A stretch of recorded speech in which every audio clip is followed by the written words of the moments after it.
Hi, everybody. Welcome back for another Undercurrents event. My name is Parker Kay.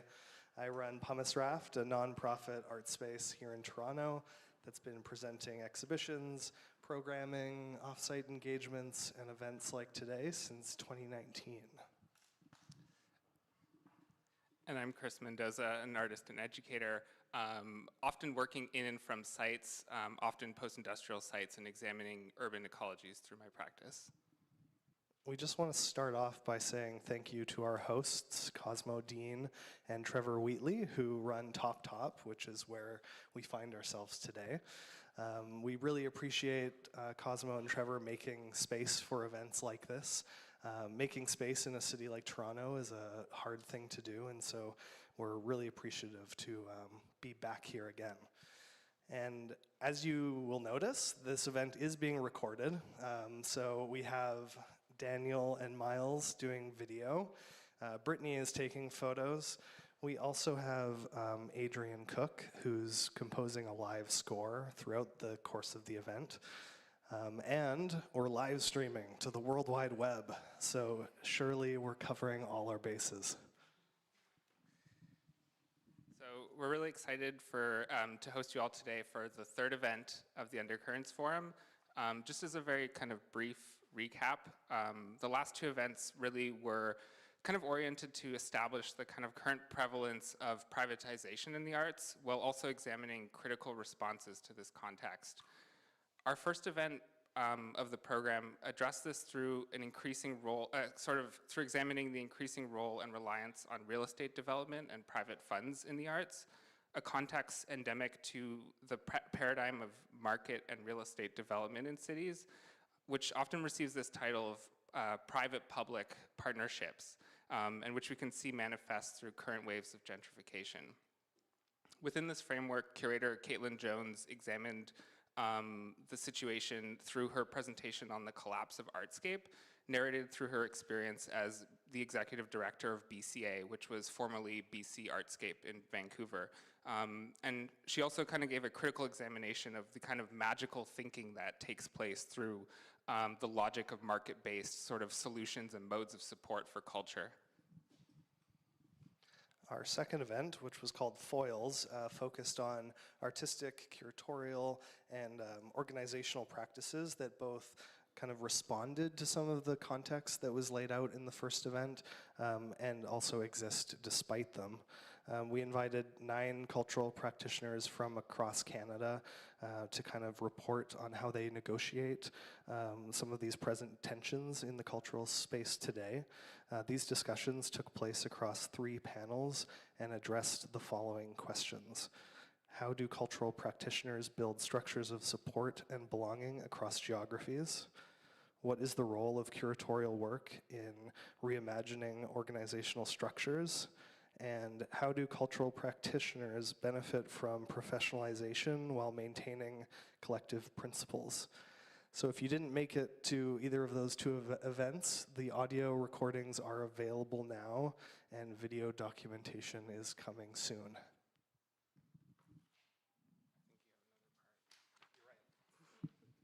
More from me.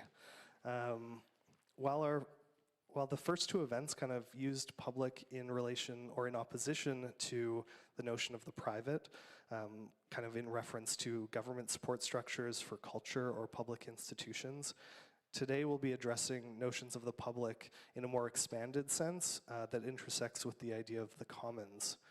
Public and private are designations that typically are used as designations for the ownership of property. However, what we like about the commons is that it can be thought of as unownable, existing independently from this structure of property acquisition, and that which is tended to with a shared reciprocity. In fact, in our first event, Adrian Blackwell actually made the statement that property ownership itself is a novel concept expressed through a capitalist system.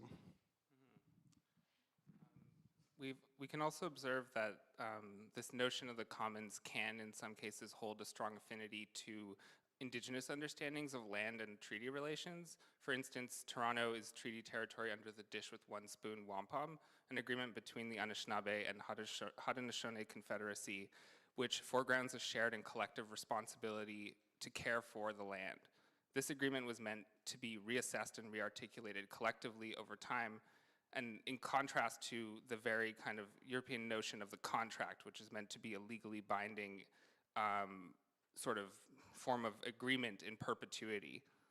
The constitution of property in this place forms an initial basis of the city we now call Toronto. However, the city is also novel.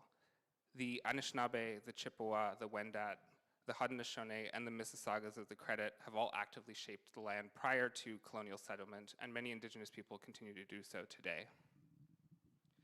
The colonial establishment of the city only dates to the end of the 18th century, though the landscape was quickly transformed into one of industrial production and capital accumulation.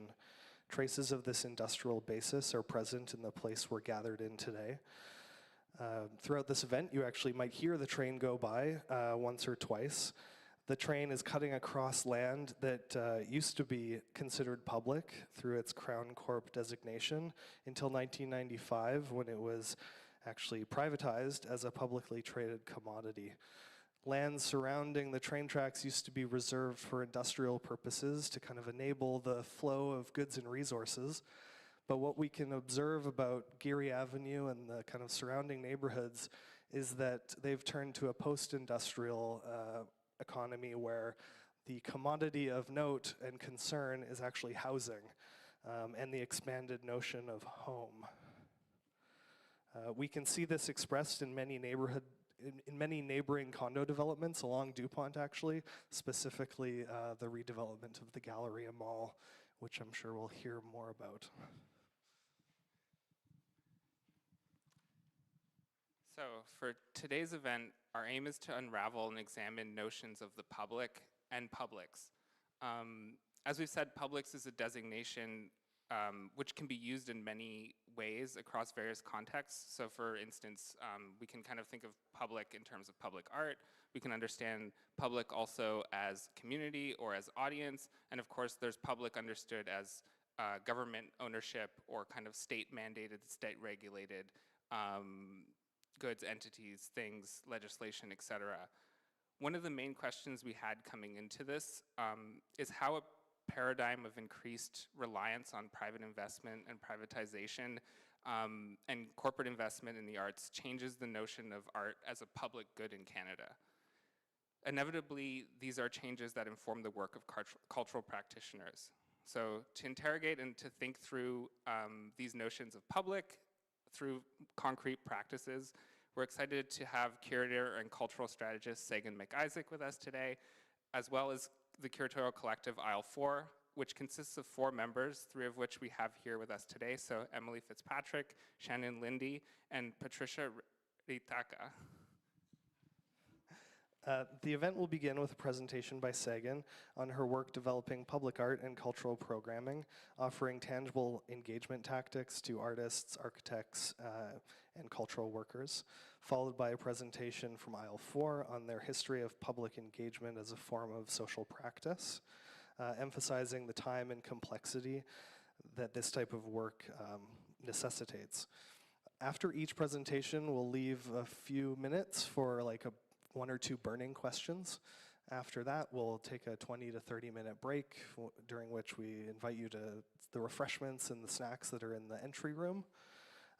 After the break, we'll come back, we'll welcome Sagan and Aisle 4 to join us for a panel discussion, focusing on the political implications of working in the public, as well as understanding politics as inherent to the public itself.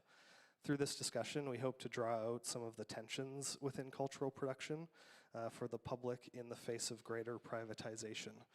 We'll end all of this with a Q&A, some time for a Q&A with the audience.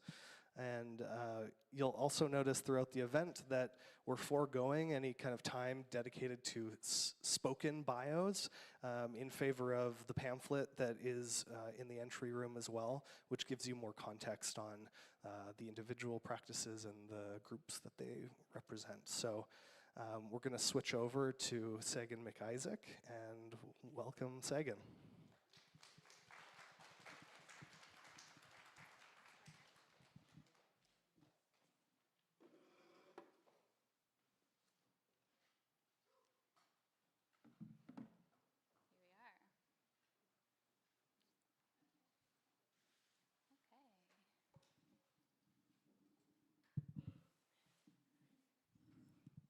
Hi, everyone.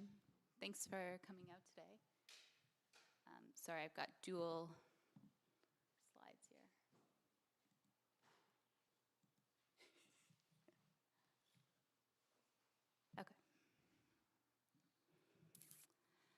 Okay, today, thanks for coming out today. I know it's been a very difficult week in a lot of ways, so taking time and coming out to this event, thank you. And today, Chris and Parker, thanks for having me. I'm excited to share a little bit about myself, the work I do. I'm gonna, on this topic of publics, going a little bit deeper into art and engagement. I've written out a few maybe tips for your work if you're interested in doing more engagement with various publics. So hopefully that could be helpful for you. And I'll save a little bit of time at the end if you have a question. We can have some conversation. So about myself, I thought I'd start kind of early career up until now. I studied criticism and curatorial practice at OCAD, and early on I had a couple of internships grow into contract positions, one at YWZ Artist Outlet as a comms assistant. That was kind of my first opportunity to think about audience development and membership organizations and how to bring new audiences into galleries, and that kind of sparked something in me thinking about engagement in that way, and thinking about audiences as a curator. And then I was also at the AGO in the first year of the Artist in Residence program, assisting artists with their residencies and projects. And that's where I met Margot Williamson, who's a painter. And I worked as an artist assistant with Margot for about 5 years, mostly doing research for book projects, grant writing, exhibition support. So that kind of work was early on. I had a project that I called Speed Internships, where I would interview artists about their work, and did a lot of research around experiential learning and art school education, and kind of have continued to interview artists and cultural producers throughout my work. I didn't know it at the time, but I was kind of exercising this research muscle that's now become core to what I do. So I hosted video interview series for Akimbo, and later recently with Art Plus Public. And in 2015 I started a project called Sagan Editions, which I've produced artist multiples and editions. That was kind of a moment where people weren't as comfortable buying art online, so I was kind of exploring ways to do that, and also it became a curatorial platform for myself to create pop-up exhibitions in different spaces throughout the city and at art book fairs and things like that.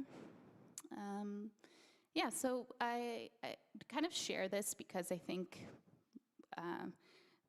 cultural strategist is a term that is hard to define always, and it's a career in the arts isn't always linear, so I tried to put together a picture around some of the work I was doing before I got into strategy work.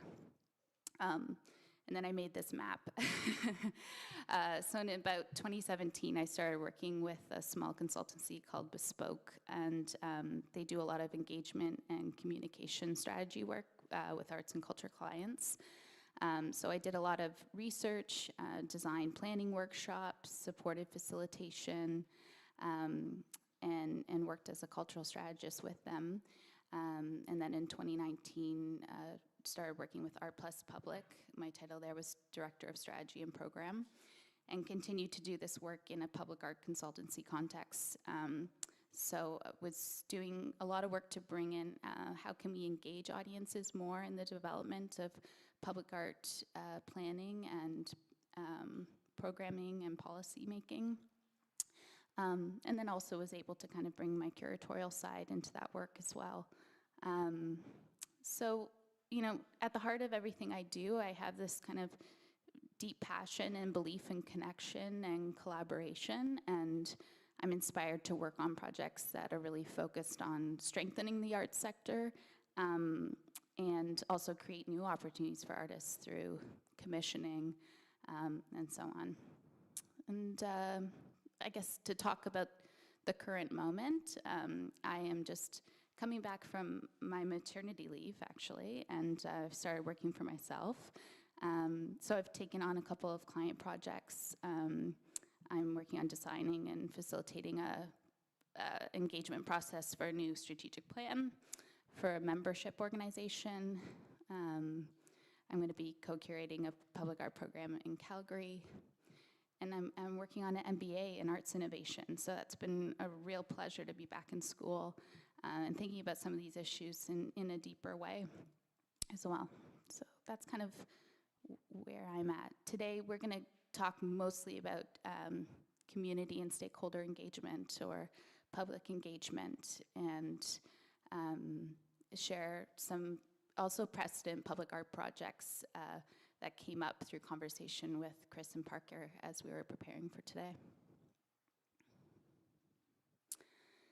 So I thought we'd start here. I think often when we hear the term engagement, many of us picture a consultation process, which is highly formal, and it's often a requirement for public realm projects.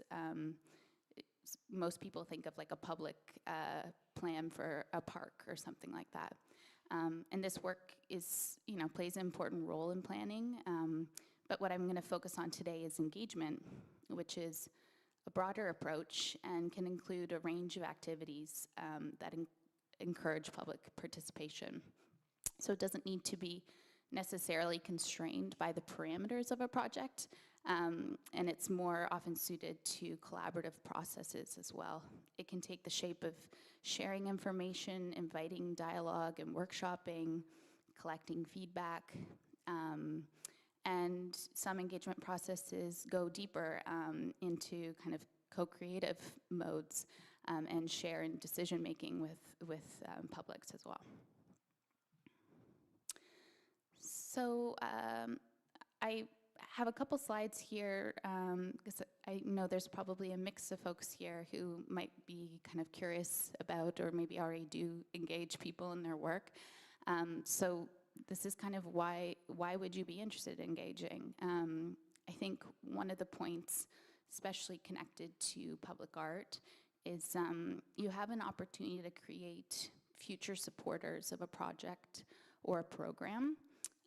Or new advocates for the arts. So especially when we look at programs that are using tax dollars, I think creating opportunities for people to learn more and contribute and input on processes, you build advocates along the way and help build the story of the value of art in our world. So I think that's a really great driver. You also can build the sense of agency and inclusion in cultural narratives and processes as well. So those are some of the successful outcomes that I see. I think you can see engagement as a bit of a spectrum where everything from raising awareness to a project and then going deeper into later on supporting community stewardship of a project or future projects. So some tips for doing good engagement. I think it's always really important to be transparent and accountable. Really define why you're looking for people's input and how it will be used. Consider the context and values and needs of the audience that you're working with, and ensure what you've designed, the system of engagement is going to capture the data that you need to align with your outcomes. And think about, barriers to participation, who's coming, who's not, and how can we change it. And I think overall, I've learned this with myself as well. It's easy to overcomplicate some of these processes. And time again, if you keep it a little bit more simple and make it easy for people, I think you have better outcomes. Okay, I've also included here a few examples of arts-based engagement, which goes a little bit deeper into connections today around this kind of notion of public and art. So arts-based engagement, it's any method of public engagement that draws on various modalities of art. So whether it be visual or literary, decorative, graphic, performing arts, or music. So I've seen some really cool examples of workshops using collage or doing photo exercises with teens. They're often a lot more visual and like interactive ways of engaging with people. Another great thing is that it can help bridge cultural and sometimes even linguistic divides when you have groups of people in the room who don't speak the same language but can kind of communicate through creating art. I think they can create educational opportunities and more meaningful opportunities to go deeper in the understanding of a project as well. So I included this example that I recently learned about in the fall, which is the mayor of Bogota in the mid-90s. That city was faced with sky-high traffic fatalities and a corrupt police force as well. Basically, the roads were chaos, and their mayor, Marcus, took kind of interesting action. He disbanded the cops and offered to retrain them and rehire them as mimes. So using popular education techniques, the traffic mimes kind of fanned out throughout the city, and they would mock lawbreakers and applaud courteous drivers and kind of dramatize the frustrations that people were facing in the streets. So it's this kind of example of using this art form of miming and engaging with citizens to create real social impact, because the result was a 50% drop in traffic fatalities and reduced gridlock, and marked a whole shift in traffic culture in the city.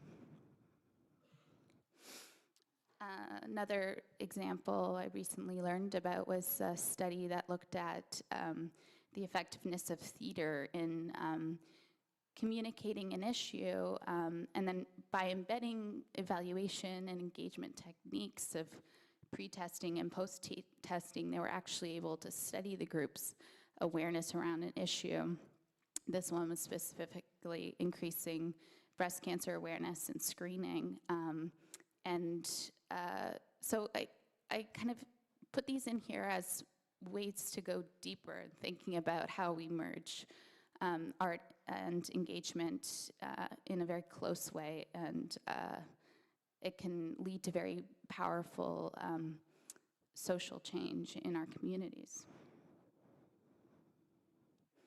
Okay, I'm going to share a few projects that I've worked on over the last few years, and then I'll go a little bit more deeper into public art.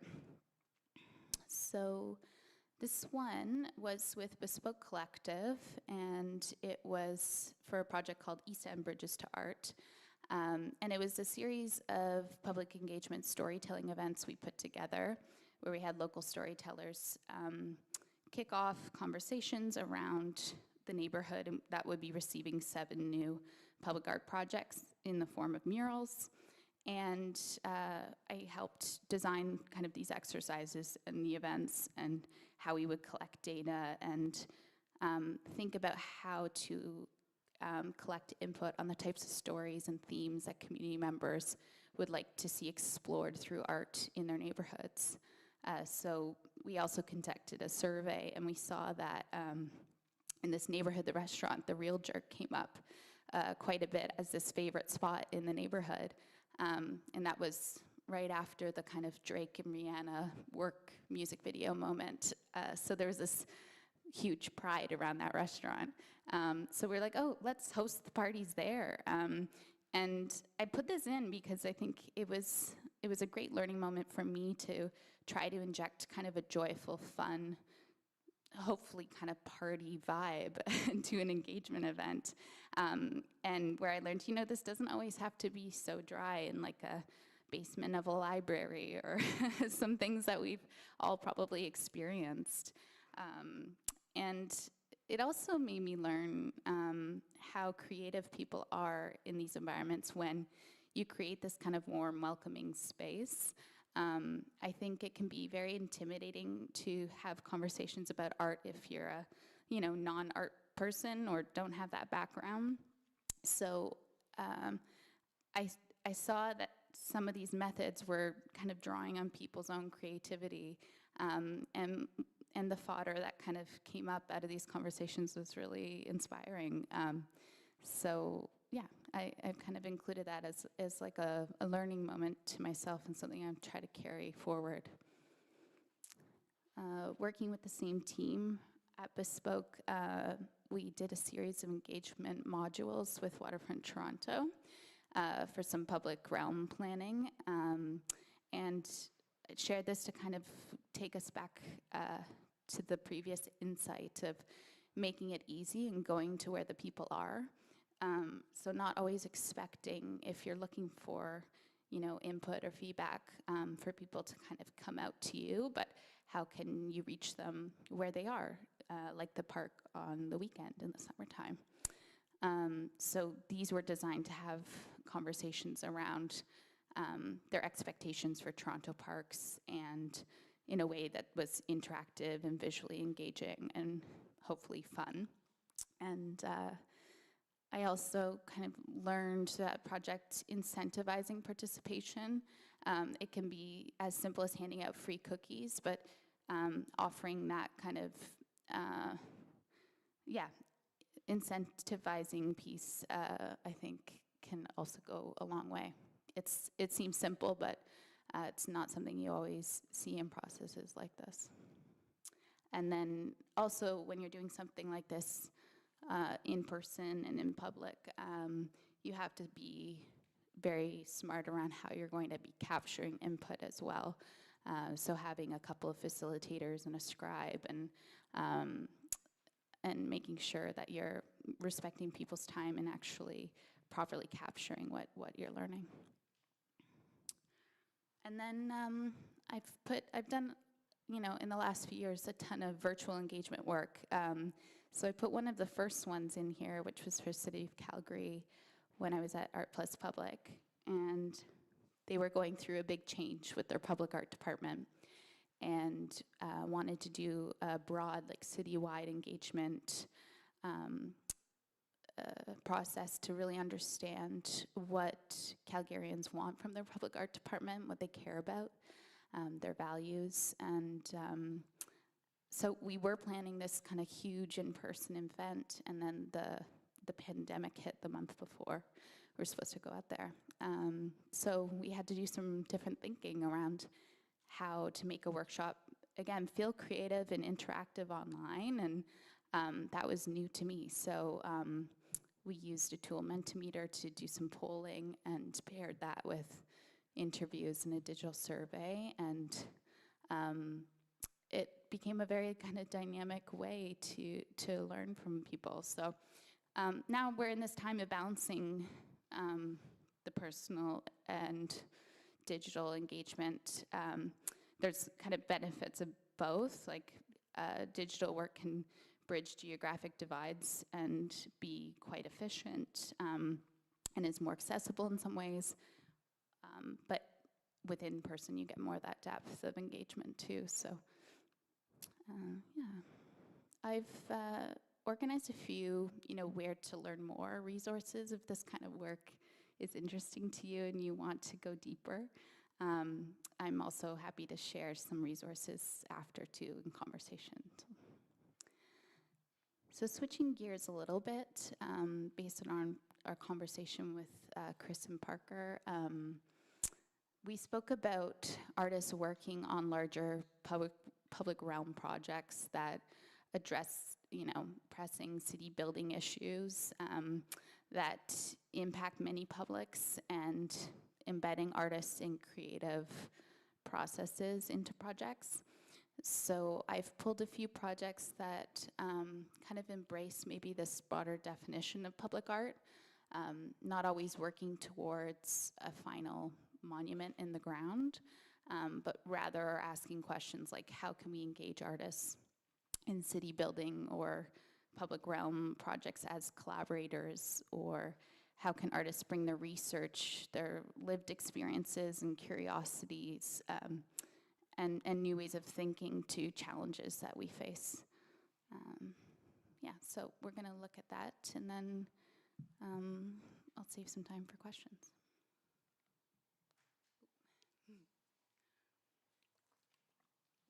So many of you probably know this artist, Merle Latterman Euclides, who was first appointed as an official artist in residence in New York City's Department of Sanitation in 1977. And this pairing of an artist working with a municipal agency really helped to kind of transform notions of public art and the potential for cultural and municipal collaboration.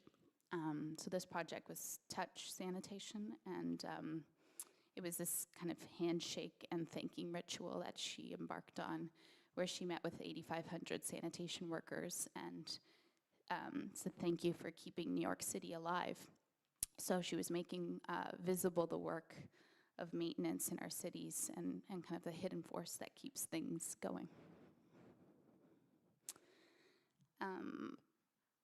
Kind of in this similar vein of artists being embedded in a city department is Saint-Vincent's Watershed Plus project in Calgary, where they embed, as they say, not so much the artist, but their creative process within the core activities of a city department. In this case, utilities and environmental protection, which is responsible for the well-being and care of Calgary's water resources. So the program creates this kind of long-term cross-disciplinary relationship and opportunities for collaborations to grow and foster kind of curiosity about the city while sharing interests and multiple perspectives to explore how people connect to their environment. So this specific project was an alternative designed to provide drinking water for festivals and temporary events in Calgary. So they're exploring here kind of the social role of public fountains as gathering spaces and their connection to invisible systems underground. So they actually created 3 designs. One's called Strangers, one's called Family, and the other one's called Group, to invite different formations around the water. Also included Maria Hutfield's recent residency with the City of Toronto's Urban Forestry Department, which is the first residency in that program, just launched, I think it was last year.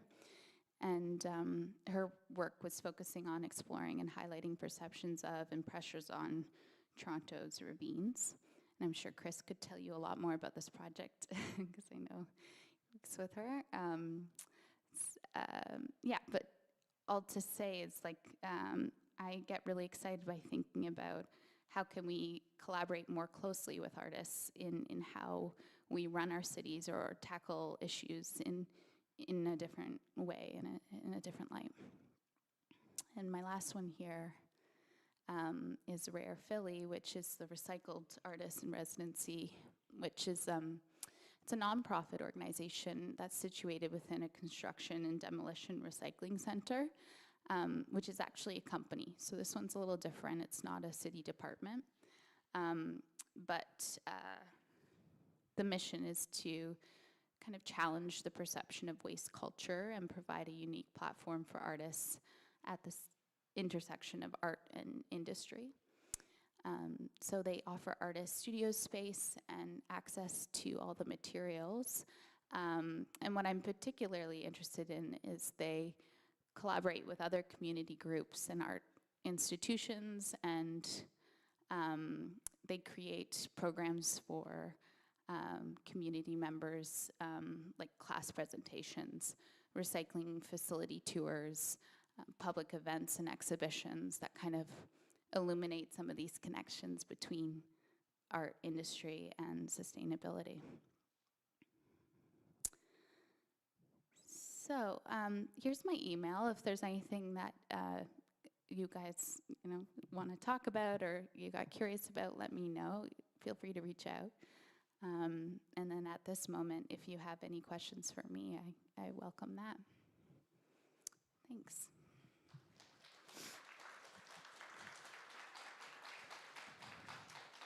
I have a mic here for anyone who wants to hop in with a question. Any takers? Burning questions. Yes. Are you okay? Cords everywhere. You're right? Okay, good. Thank you for that. I was wondering if you could just, I'm curious about these orgs that you've been working with, like the Bespoke Collective and the Art in Public. Could you tell us a bit more about them or how they're structured or kind of what their kind of mandates are? I'm curious. Yeah, sure. I'm happy to.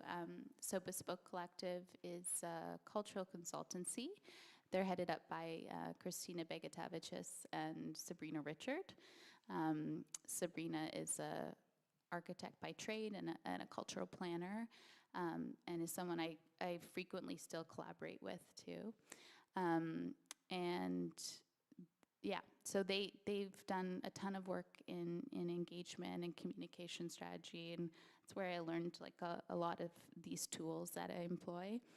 And I was working kind of in this freelance capacity with them as a collaborator. They'll often kind of assemble different teams based on the needs of their client and the projects that they bring to the studio. And Art Plus Public is a public art consultancy. So Rebecca Carbon heads up Art Plus Public, and the majority of the work is focused on public art plans, developments, policies, some cultural programming and work like that. So bringing kind of my background, thinking about engagement and embedding that through these processes, we were able to kind of bring that into some of the public art planning work. Yeah, does that help? But they're both businesses, not like nonprofits. Yeah, for-profit entities. Okay. One more question, anybody? Okay, we're going to take a couple minutes and switch over to Aisle 4's presentation. Thank you, Sagan.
Okay, let's welcome aisle 4.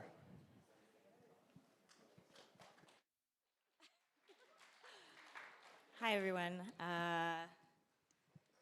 Going to be half off the cuff, half reading from my phone. Hope that's good. Thank you all so much for being here. Thank you, Chris and Parker, for the invitation. When we first met, we really felt that you got what we did under the big umbrella of public arts. So we really appreciate that. Thank you so much. And we are aisle 4. Oops. Very sensitive. Boop. Okay.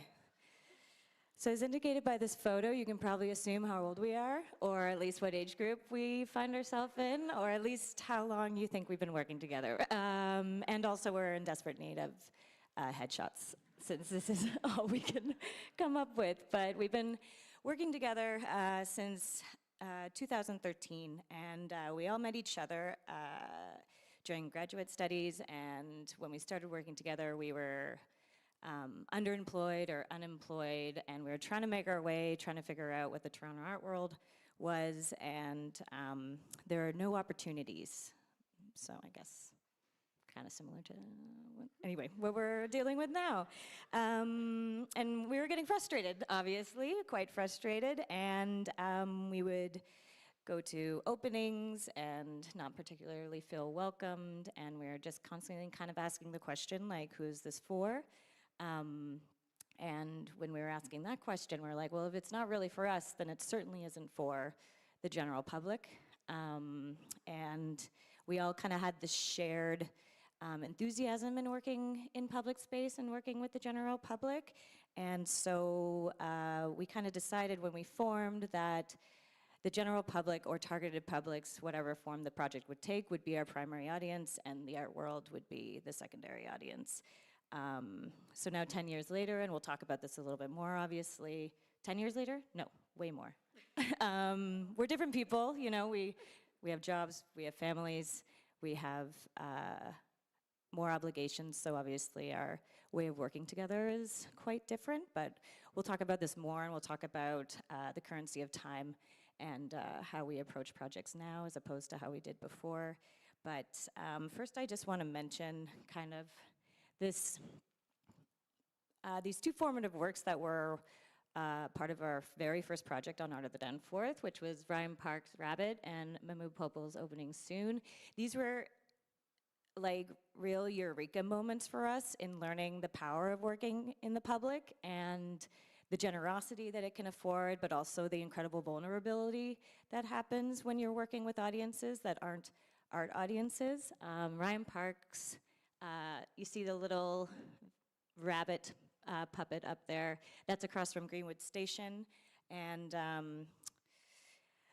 so it's a video work, and so you kind of see the twitches of the puppet, and yeah, it showed out onto the Greenwood Station, and when it first went on, we kind of saw this immediate reaction that the public had to it, all the, you know, Greenwood bus travelers, and it was almost instantaneous when the video went on, and they thought that the shadow puppet was for them, and we were sitting across the alleyway at the Amdale Tavern, and Ryan Park was with us, and we were all just kind of shocked and so excited and just in awe of how responsive the general public was being with this very simple gesture of the video. And Ryan isn't, you know, a public artist, and I'd like to say that mostly we don't choose artists because they work in public space. It's mostly like issue-based and based on their practice, but it was the moment when I think he realized too, like, oh, this opened him up to a whole new discipline as well, and a whole new potential audience if he wishes to pursue it. But that just caused, that generosity in the public response was incredibly eye-opening for us. And then kind of on the other side of things, with Mahmoud's work, Opening Soon, you can see what it is. It's a hoarding with Chanel's decal on it, and this is on East Danforth, so between Greenwood and Woodbine. And somehow Chanel figured out that this was happening and threatened to sue us. One of our first project ever threatened to sue us, and that was kind of where we learned about the vulnerability of being in the public space and what can be interpreted by multiple audiences, and also, you know, lessons in copyright and fair use in artwork and things like that. But it, you know, we're so, I don't want to say this in generally, but we're so protected when we work in art institutions, but when we're in the public, we are exposed. We are at kind of the mercy of the various interpretations of the work, and we can't control that. So anyway, that was kind of like set us forward. This is how we work. It's usually in a Google Doc, and it's usually a mess. Or a wonderful mess. It's more of a conversation, actually, and we're all very color-coded.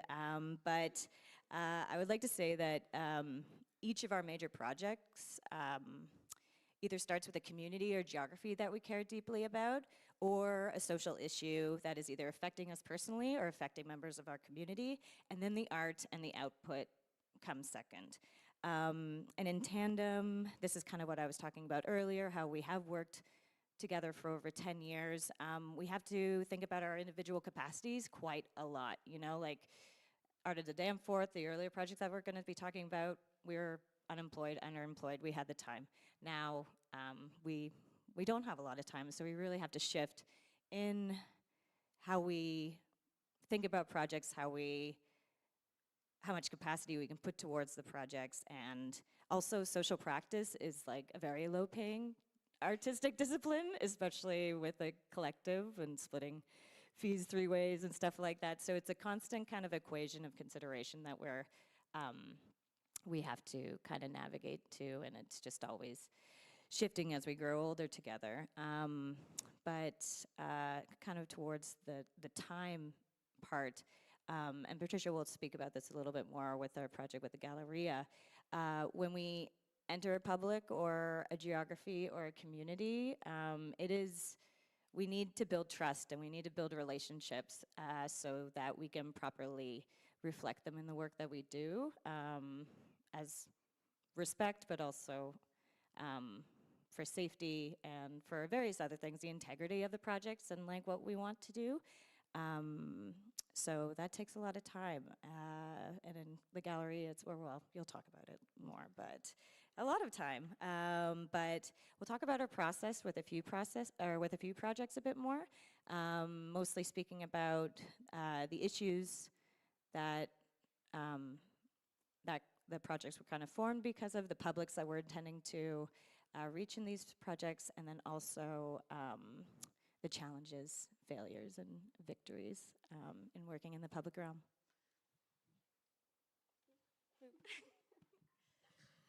Okay, hi everyone.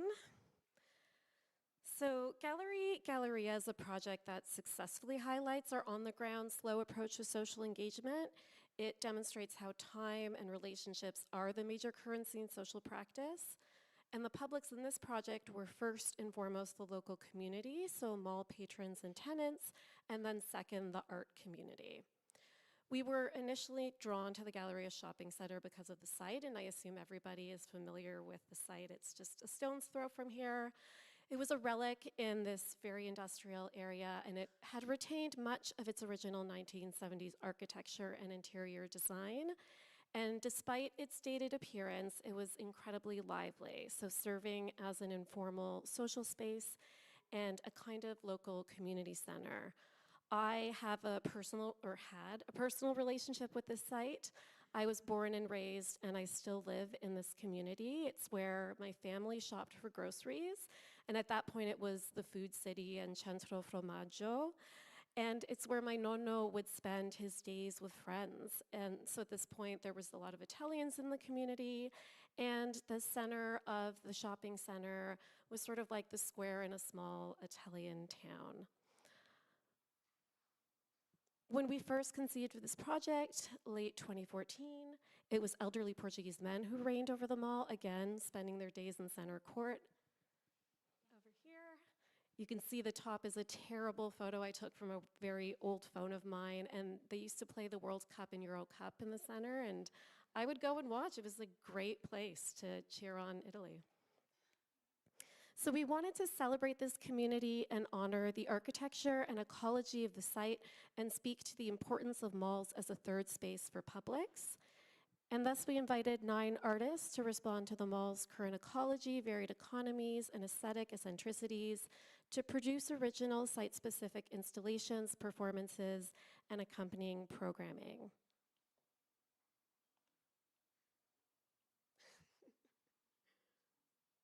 No, back. It's gonna take a moment.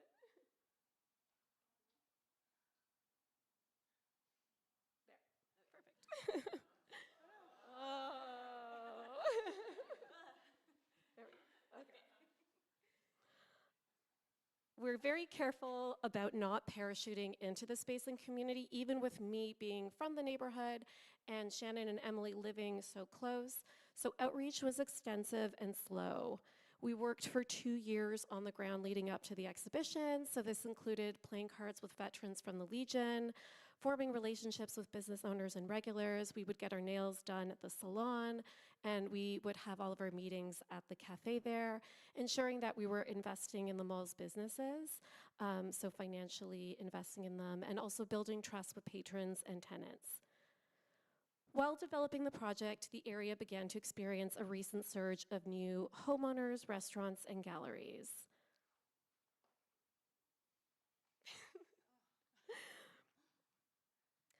Great. And then late in 2015, the building sold, and the site was slated for redevelopment. So the direction of the project evolved. And I should say at this point, we had secured all funding, all from different public arts councils, so we were ready to go. And now the question of, do we even have the site? We had various meetings with old and new management, and this was a really difficult process navigating a new contract after the sale of the building, which goes to show that you really can't take anything for granted while working in public space. I love this slide showing the contrast of the site before and future. And I think you can actually see the Food City up there. Conceptually, the project had to evolve and respond to the sale. It took on themes of gentrification and displacement, while nevertheless highlighting the mall's aesthetic qualities and celebrating its role as an informal gathering space for diverse communities. We worked closely with artists, often on site, to respond to these changes in the mall's publics, and even challenged a few artists who would not consider themselves social practice artists. Okay, so this is one of the works by Adrian Blackwell. So this was a social sculpture placed in the atrium at the mall where the community gathers, and he altered this existing sculpture to make it site-specific. So he added the mirror part to mark where a fountain once was. So right there in the center was once a fountain. We kept the 4 benches that the Portuguese men would hang out because we didn't want to displace or upset the ecosystem. And Adrian Blackwell also composed a Galleria Reader. So this was an incredibly researched newspaper that outlined the history of the shopping center, the changing sites, cycles of gentrification, and malls as appropriated as public space. And we have a copy here for you to read during the break. It's a pretty incredible document. And then we also had a program reading the Galleria Reader. So the publics here were predominantly the art community, but 2 members of Aisle 4 stood on the outskirts of Adrian's program and handed out the reader, talking to patrons and engaging in discussions on the future of the mall and their feelings about all the changes in their community. Many were anxious and viewed it as a loss, much like we did, but some members were excited about the new developments and future of their neighborhood. This is Fraser McCallum, who's here in the audience. He captured contemporary accounts of the site and comments on gentrification, asking people from the community what they felt about all of these changes. And this was what someone said, everything is going up, and we look at it both in terms of pricing, the cost of living going up, and also all the vertical development. Another program that took place was Gulbu Amani's plant adoption, and we see her as the Robin Hood of plants. So in this particular piece of hers, she uproots plants in public planters in wealthier neighborhoods and then redistributes them free to locals. And she considers what type of community it is and what they would want. And so she also brought a lot of different vegetable seedlings and herbs because it's a neighborhood where we pride ourselves on our vegetable gardens. The opening reception was catered by the shopping center's bustling cafe, Happy Bakery. We also had a curated playlist where we went around to all of the tenants and asked them their favorite songs. And if you open this up, you can see what an incredible playlist it was. And so it sonically represented the community.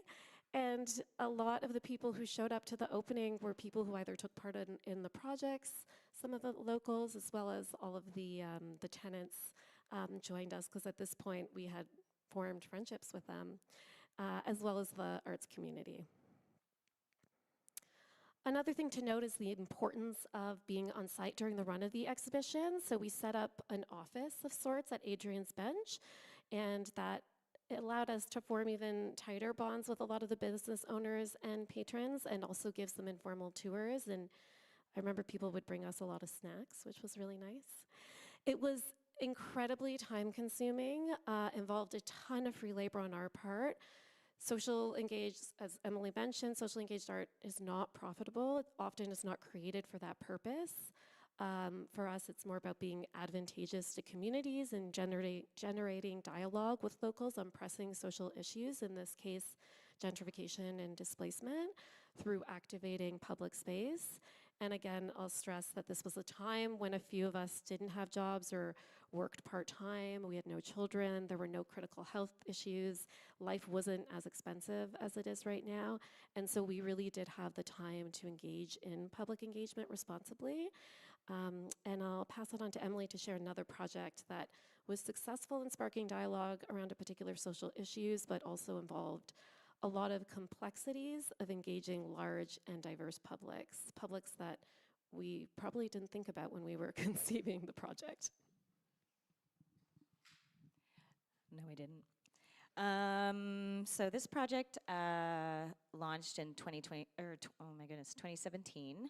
It's called On the Table, and it was a multiples project where 4 artists, Jessie Harris, Aisha Sasha John, Hazel Meyer, and Lido Pimentia, created these beverage coasters, which were, and we have some by the refreshments and up here as well, please help yourself.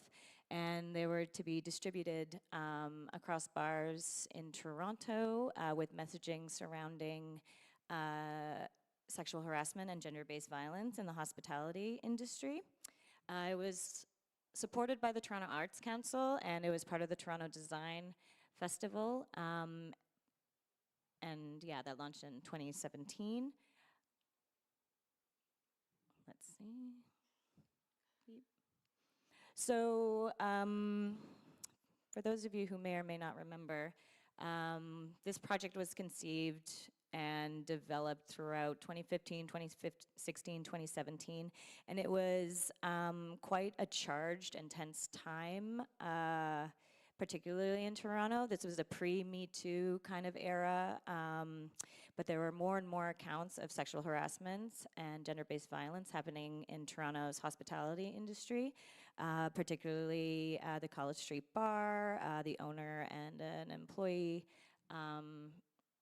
was charged with assault of, I believe, was it one of their employees as well? It was a patron.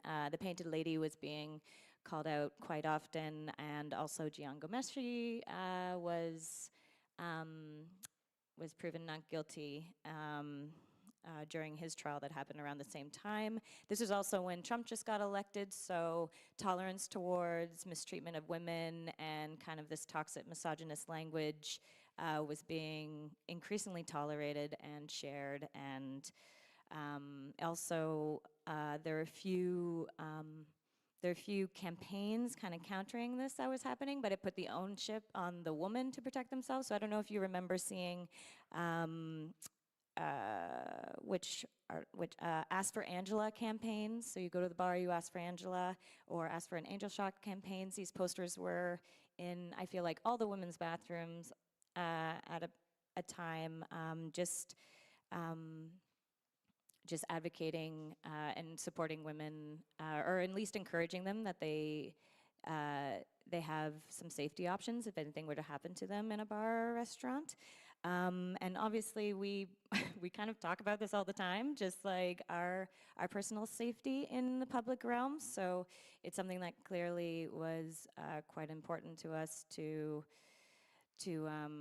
pursue as a project, and things kind of aligned quite well for us to take this on, and in the form of a coaster project. No.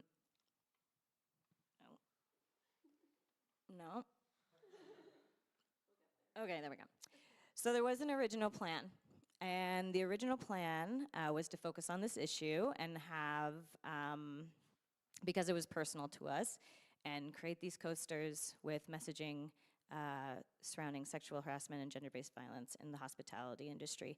And we wanted to commission works by artists to create designs and to come up with this messaging by themselves. And our targeted audience was men between the ages of 19 and 30. And the medium needed to be accessible, and it needed to be obviously in the public space. And we thought that there was such a success with the postering of Ask Angela and the angel shots, because we would see this all the time in the bathroom and be like, oh yes, okay. And so we would consider that as being a successful project, but of course it's directed towards women. So we're thinking, okay, what medium makes sense to spark this conversation with male patrons in these establishments? So coasters became the medium of the project, and we asked artists to create the messaging, and we would have the messaging. We partnered with White Ribbon, which is an organization and movement that is for men and boys working to end violence against women and girls. And since the messages were targeted towards the male audience, then we wanted to ensure that it would actually do that. So they would consult with the artists and review the designs, and then we came up with the 4 designs right here. And then we printed 10,000 of them. And we really wanted them to go to places like the Madison, to King Street locations. I don't know, I don't want to assume it, or well, whatever. It was like 10 years ago, so bars change. But anyway, these like typically sketchy bars, we really wanted them to be there. But of course, when we reached out with this project, there was no luck putting them in those bars. But we ended up getting them throughout a lot of different locations, including Civil Liberties, Cold Tea, Get Well, Gladstone, Track and Field, Unlovable, the Yukon, and Winona Craft Beer Lodge, which actually became our anchor bar. So that's where like the decal went, and kind of people could go and ask questions about it. So yeah, the coasters were distributed, the project was launched, and we thought, okay, people are just gonna have casual conversations about sexual harassment in bars. And what really happened, or that happened, but other stuff happened. Where is it? That happened. So we did a CBC article, I believe it was CBC Arts, about the project, and within the next 4 days of that going out, or no, that went out, and I feel like the next 4 days of our lives was just like so incredibly intense and scary and exciting, but there were so many requests for interviews about the projects. More bars and organizations wanted to distribute the coaster, and then of course there was the online discourse that was happening in the comments section and on Reddit and on social media was just kind of going a little out of control. The project was covered by the Globe and Mail, Upworthy, Metro, just a bunch of different organizations now, Toronto Vice. It managed to seep into the States with something called Heat Street, and then ended up on Rebel News, of all wonderful places. This is where we'll talk about this a little bit more, about the importance of collaborating with subject matter experts and people who know better than us when it comes to these situations. But White Ribbon, you know, they have a press team, and they have, you know, they deal with this kind of all the time. So we were constantly, not constantly, but every now and then we're getting these questions from, you know, this journalist in New York who asked us, I have one of the questions. What would you say to critics who claim this is somehow anti-male, or that guys should be able to go to bars in peace? Or why aren't we condemning? Oh my God. It was fun to go down the rabbit hole of like past emails, and like, oh my God, it was pretty incredible reading all these requests for interviews and the questions. And then another one was, why aren't we condemning violence against men from women?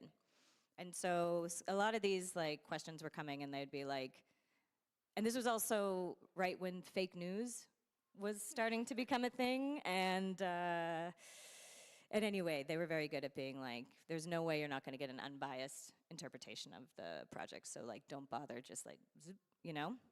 And as you can see in these highlighted comments, we were called anything from social justice warriors to heifers, which is a young female cow for you guys, for those who might not know much about agriculture.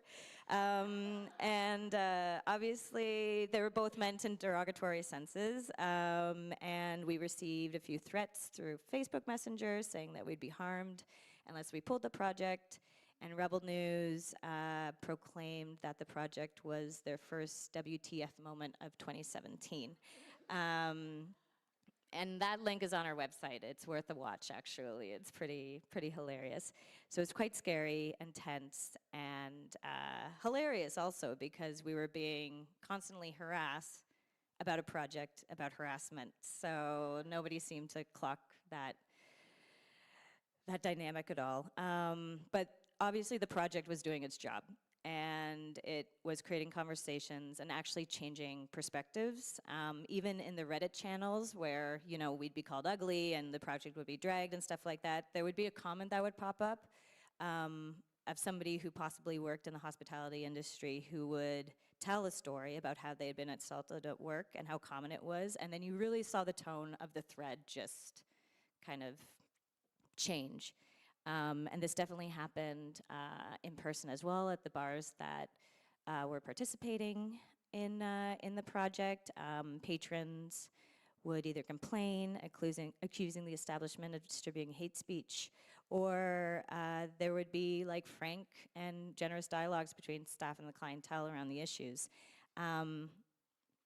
Winona, who was our anchor bar, like amazing. Like Phil was just a huge advocate. It's a bar on Bloor. They're very sweet and still there. And he was a huge advocate for the project, and actually had to like speak to the press a few times about it as well. And this was also, you know, in a pre-Me Too era, so there was not, I don't know, it was different. Like people weren't talking about it the way they were kind of like post-Me Too, which was like October 2017. So, you know, this is kind of quite new language for some people to be like navigating towards, but Phil was just incredible in the press and said things like, I heard so many different stories from patrons of both genders about experience there someone close have had, and so it was quite a uniting, like, people were coming together and having these hard conversations with each other, which is like really what we had sought out to do. Like we were getting questions like, do you really think coasters can end sexual harassment or something like that? It's like, no, they're meant to start a dialogue. Many more bars reached out for the coasters, including Hole in the Wall and the Beaver. We miss the Beaver. And what was the most exciting part, you know, despite of it all, was that university departments and campus bars were actually reaching out for the coasters as well, including Seneca, George Brown, the RAM at TMU, and I think NASCAD. So, you know, at the end of it all, like, the coasters were actually going out to the bars and institutions of the original demographic that we seek to approach with the projects. So yeah, kind of the highs and lows of working in the public realm and how incredibly vulnerable and exposed you are. But yeah, help yourself to coasters out front. But we'll move on to our next project. Shannon will go for it. Does this work? Yes. Okay. Hi. Thank you. So we're going to move on to another project that we did and highlight maybe some of the challenges and failures. It wasn't a total failure, but there were some real kind of like learnings from this project. And so I think it was 2018, we probably started conceiving something around, I think it initially started with food as an entry point, something that felt really accessible. A lot of artists were working with food. And we saw an opportunity. The Toronto Arts Council does a program with historic sites called Animating Historic Sites. There's maybe 6 or 7 different museums across the city that invite artists and curators in to do a project. So we pitched something and looked specifically at the Scarborough Museum. Again, food being that kind of lens, and thinking about the really interesting demographics of Scarborough, and like it's really known for such a food culture.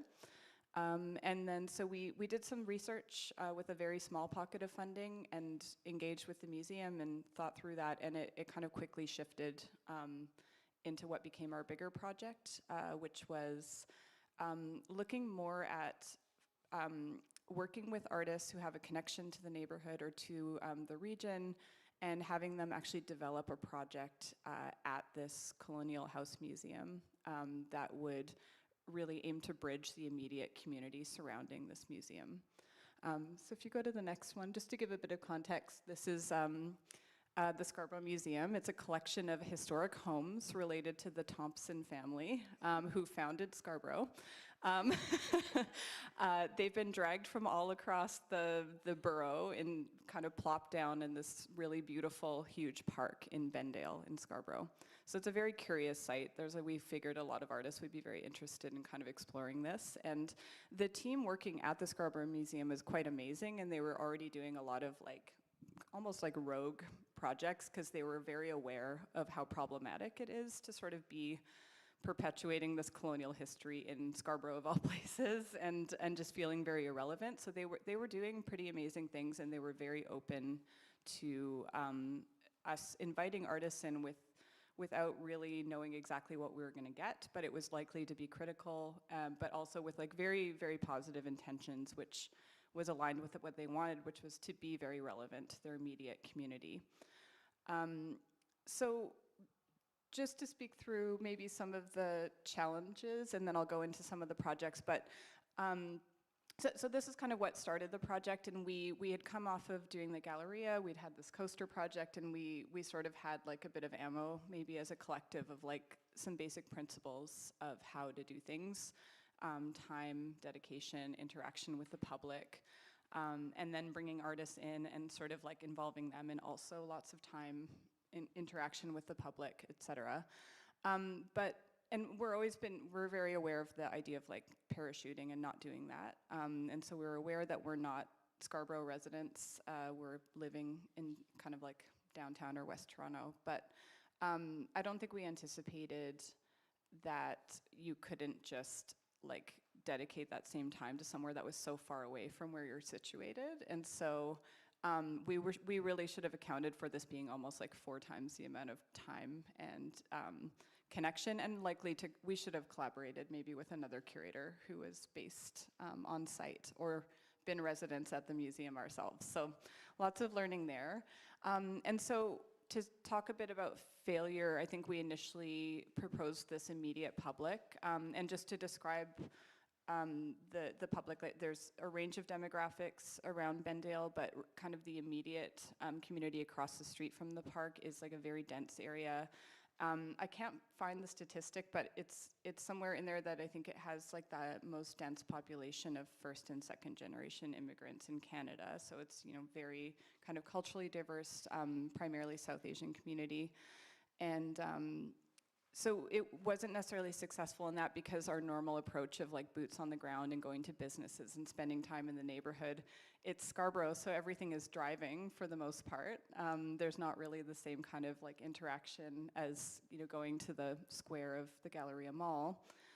But also even just it takes us an hour and a half to get out there and kind of walking around without a huge purpose or anything else. And so some of the projects that ended up working out, not as intended, but really drawing a public in.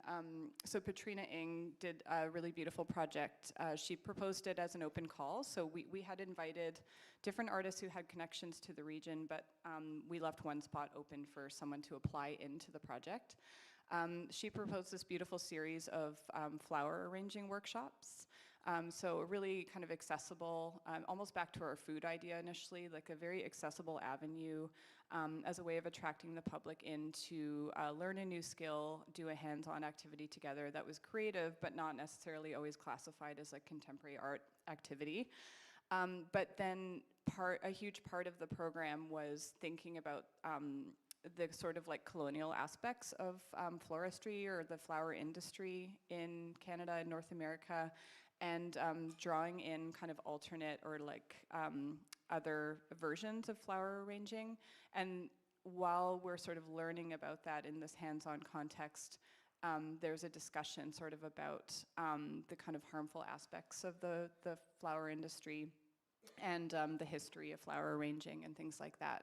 So it had like a really nice accessible entry point, but there was a kind of rich and dynamic dialogue that would really speak directly to communities that were existing in that neighborhood. And so it involved a lot of collaborators. So Patricia brought in like either an expert flower arranger, but also a visual artist and someone to speak about these different issues.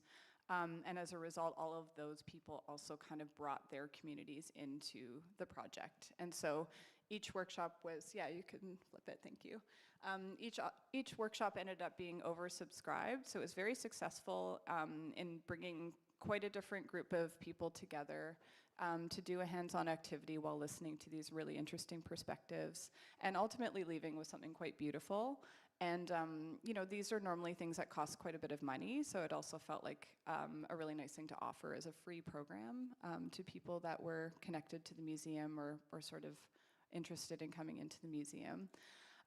But again, wasn't exactly who we thought would be a part of this. And I think what the successes of this as a residency is that the work that Patricia has done because of this, so what this ended up being was a bit of a seed for a really impactful social practice kind of exploration. And so she continues to collaborate with floral arrangers. She's working with, Patricia is in a collective with her actually, and a family who, they're Syrian refugees, but the father was a florist in Syria, and so they have a collective where they do floral arranging workshops, and so that sort of thing continues, and again, so it continues to impact different communities, but it's not exactly kind of what we set out to do in Scarborough.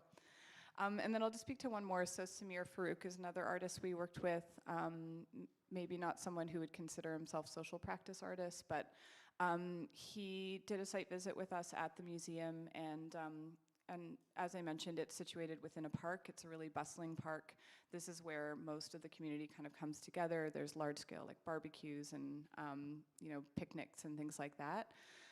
He'd recently come from a trip with his father to Pakistan, where he had experienced, you know, going through different villages, and there's these kind of public tandoors, clay ovens, that would be where you get your bread, but it's also kind of like this beacon in the community where you go and like get your news and gossip. And he also noticed just kind of like the aesthetic possibilities of this. So there's a thing that brings people together socially, but each kind of technique was very different in terms of like how to make the bread and what sort of bread came out of it. So he brought that back to the museum and pitched it as a permanent sculpture, which is not something we intended to do. We don't deal with a lot of like physical artwork, but essentially kind of created that on the grounds as a way to engage the immediate community in the park. And so similarly, this had a ton of possibilities, and it's informed Samir's practice that has gone on to be like a very kind of socially impactful part of his broader practice. But this was one that I think was kind of a victim of the pandemic, which kind of, and like when we were set to launch this, it was a time when lockdown happened, so we certainly weren't inviting people to gather or share food around an oven, and it's one of those things too that working within an institution, we found some of the staff had turned over in the years during lockdown and kind of when things reopened, and so it's something that hasn't actually been activated to the possibility we're hoping, unfortunately, but it still felt like something that kind of incubated his practice, and again, will probably be restaged in different forms and different times. So I'm going to pass it over to Patricia to talk about our current project, Silencing in the Arts. Okay, so this is a research project that interrogates the culture of silence that permeates the art world, looking specifically at the uses and impacts of non-disclosure agreements, or NDAs, within the Canadian visual art and culture sector. This project is a way to be useful in this moment that is favorable with the current demands of our lives, in that it is research-based and remote, so much more sustainable than some of our past social practice projects in public space. It is still responsive and social issue-based, this time looking inward at the art world in Canada, and for the purposes of empowering artists and arts workers, and for the public benefit of a healthier art ecosystem. It is also personal, stemming from professional life experiences and resulting trauma, but looks towards engaging the art public, recognizing the prevalence of NDAs and the destructive impact they have had on so many friends, collaborators, and members of our local arts community. The original purpose of an NDA was to prevent the sharing of confidential business information or intellectual property and trade secrets. Today, language around confidentiality and non-disclosure have become boilerplate for legal agreements, often abused or misused when incidents such as abuse and misconduct arise within an organization. It is specifically this misuse of NDAs that our research is setting out to document. In doing so, we hope to illustrate the multitude of ways in which non-disclosure limits and discourages growth in the sector, ultimately hindering our national capacity for strong arts leadership, sustainable careers in the arts, and bold and dynamic artistic expression. So this project is currently in its first phase, focused on gathering information from artists and arts workers who have signed NDAs with a Canadian arts organization and consulting with legal and mental health professionals in the field.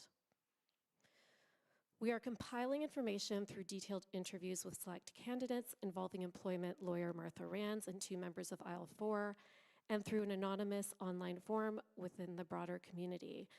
The link is included in the Pumice Raft pamphlet if you know anyone or if you yourself would like to share your story, and the research will culminate in an online resource intended to educate the arts community about their rights when it comes to confidentiality. For the interviews, we selected individuals from across the country who worked in a variety of roles, so artists, educators, curators, programmers, etc., in a variety of different types of organizations, such as larger public galleries in major cities to smaller regional institutions, to arts publications, to university-affiliated galleries. We offered participants a number of therapy sessions with a registered psychotherapist, as we anticipated the potential for these interviews to emotionally impact participants. These interviews were heartbreaking, deeply depressing, infuriating, and sadly not unfamiliar or surprising. We consulted throughout this process legal researcher Julie McFarland, who alongside lawyer Martha Rands and psychotherapist Lainey Chalmers are helping to inform a publicly accessible resource guide to empower arts workers and advocate for change within the sector. Some of the key areas of learnings include the extent to which NDAs are used in the sector across Canada, the main context in which NDAs are issued, impacts on the signees, so financial, social, and psychological, impacts on the sector and whether the candidate is still working in the arts, the cumulative effects of individual experiences tracked over time, and why NDAs should be abolished. And now Shannon will share some of our findings as well as the future trajectory of the project. Thank you. Oh, thank you. Great. So key findings from the interviews with the 6 candidates that we met with. Primarily we were finding, so during these sessions we had an employment lawyer present who was giving kind of like feedback directly to the participant, but also kind of noting different things and commonalities between them. So one of the things that we learned from this is that there's many different forms of non-disclosure, and there's not a lot of education on the kind of different forms that they're used. We were not experts going into this, but we're finding almost everyone who interviewed was also not an expert and kind of felt like they were not equipped to be dealing with a process where they had to sign something. But there's also, you know, different forms of how they're issued. So in many cases, people are signing something like an employment contract, not realizing there's language around non-disclosure embedded within that. Often when we're getting an opportunity to work with an institution, we're just so happy to get it. We're probably not like scrutinizing the fine print.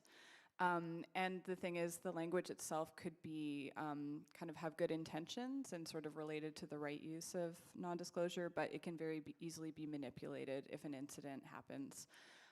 So we're just learning about all these different forms, things like non-disparagement as well, like limiting the way you can speak about an institution versus non-disclosure, which might be more about intellectual property. So kind of defining that out, and that's something we'll go through in this resource.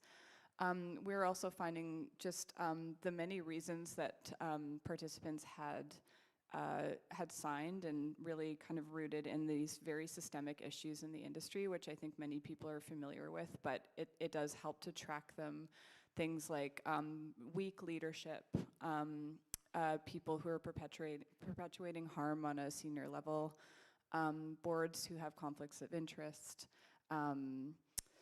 What else here? Let me go through. Oh, a big thing that came up, a common trend was that sort of fraught moment of during the pandemic, during lockdown, or around the time that the murder of George Floyd, and of course all of these institutions knee-jerk reacting to instituting like DEIA initiatives, but actually not really following up or funding them properly. And so people who were within the institution at kind of junior and mid-levels who were organizing around that and sort of carrying out these intentions ended up also getting sort of harmed as a result. And obviously changes to funding structures, so many things about being very precarious and not being able to say no to added work when your job changes. That was a big one as well. And then also just leadership not being equipped to handle conflict resolution.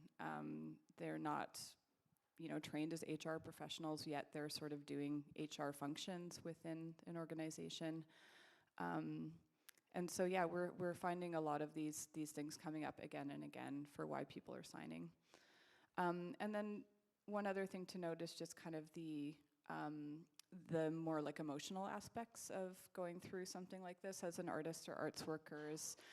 The shared feeling of kind of shame or embarrassment around signing, about feeling ill-equipped and feeling really rushed. And again, we're not very empowered to kind of negotiate, but we actually do have the right to negotiate when we're faced with these things.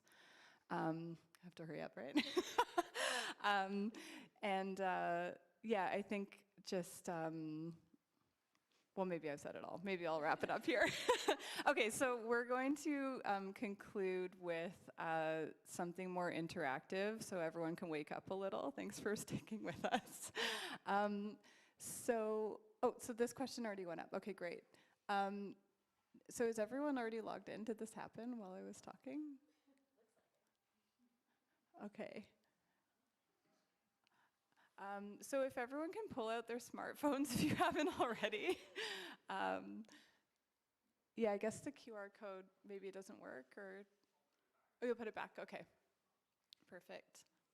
So we're just curious for those in the room to do a quick poll, again, kind of addressing a public in front of us, whether you have ever signed an NDA or been sort of faced with an NDA situation as an artist or arts worker. That can be technically an NDA or sort of a confidentiality agreement within an employment contract or anything like that.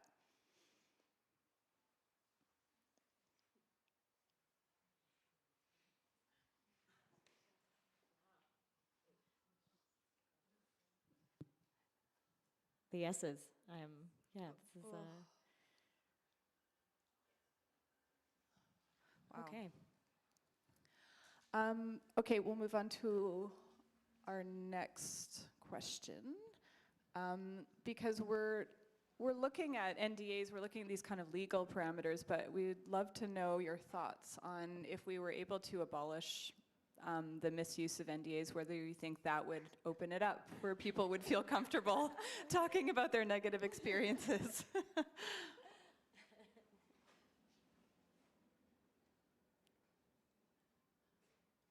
Okay.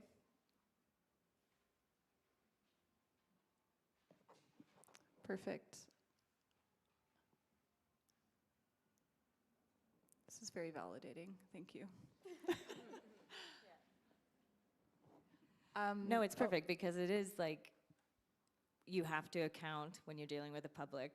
You know, we obviously have perhaps a bias towards like our answers here, but this project is for the art community, so we need to afford space for all of these answers and create a resource that respects all of these perspectives, or as much as we can. You know, it's not, you know, we're not experts, but yeah, thanks for participating in this. We have one more, right? Yep. And then last is kind of text response. So what would you like to see come out of this project? Or, yeah, out of this research. Our key goal is to kind of empower arts workers initially, but obviously we're working towards advocacy and abolishing NDAs or the misuse, but yes.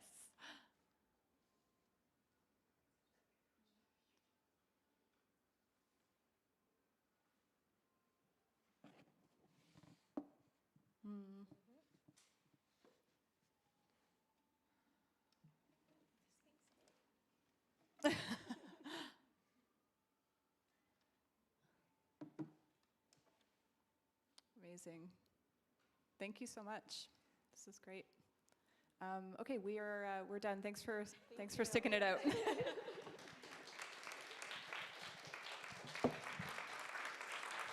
Thank you, Emily, Patricia, Shannon. So we're running a bit behind schedule, but that's okay. We're going to take 15 minutes for snacks and beverages and back here for the panel. Thank you.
All right, we're going to start up again. If everyone can start to kind of move back into the main room, make sure you have your coffee, your snack, your fruit. And I'm going to call back Patricia, Shannon, Emily, and Sagan back for the panel discussion.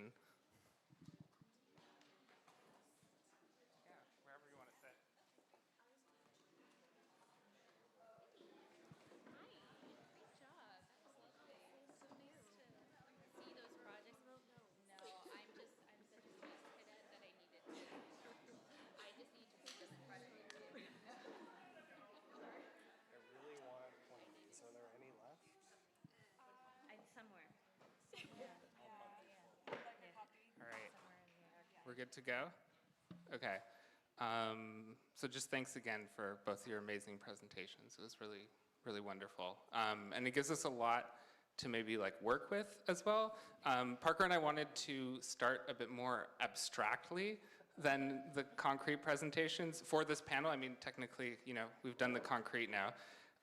So the first question we'll throw your way is, one of the main thematics that frames the Undercurrents Forum, as we mentioned, is this influence of privatization in the arts and how this changes the ecological conditions of the local art world we all kind of are part of. One of the questions that we had for today's event that we mentioned again at the beginning of the event was this question around if we buy into this notion that art is a public good in Canada, which we do see through obviously a history of federal funding and other cultural initiatives from the state, how then does a greater reliance on private funding alter the identity of a public? So you can, if any of you want to answer that more abstractly, or we could think of, are there maybe concrete ways you've encountered this in your own projects that might start to unpack this question of how this influence of privatization is changing publics or relations within publics, or how we conceive of this category of the public? Okay, I'll start. I think it's a good thing. And the first thing that it's kind of came into my mind was I've been doing a lot of thinking, especially with my schooling, which the MBA is in arts innovation. So there's a B in the MBA, which is business. And I've been thinking about the challenging time that the arts are in, especially in Canada, around shrinking government contributions, as well as increased competition for those funds that are shrinking. So I'm thinking about how we can diversify our revenue sources in arts organizations and for projects. And so I think there is a piece of the pie that we need to be thinking about, and balancing granting dollars with revenue, or through building a more robust philanthropic sector and giving in the arts in Canada. I think all giving in Ontario, only 4% of it is to culture.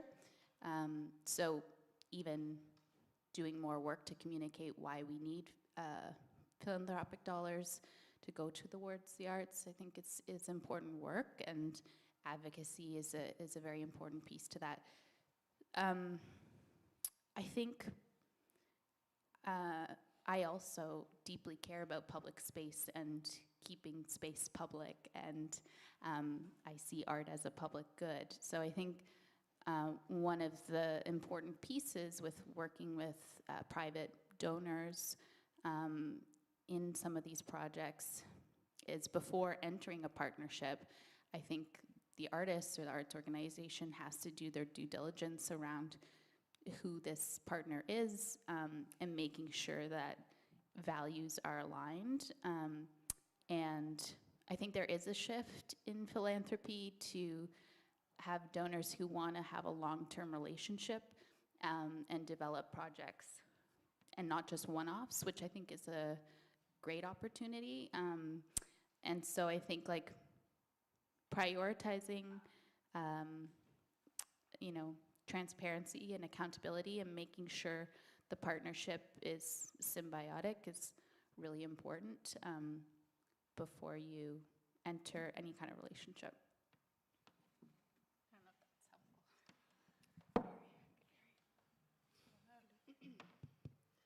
helpful.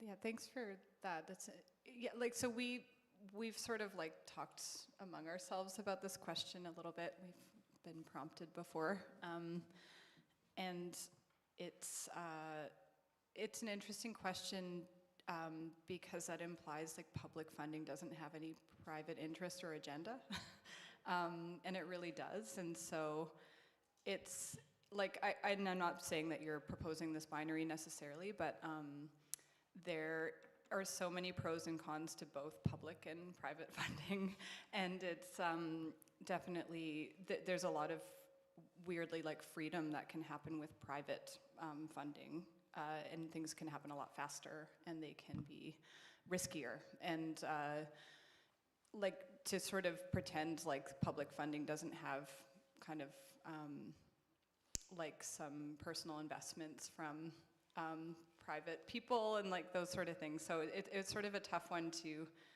think through.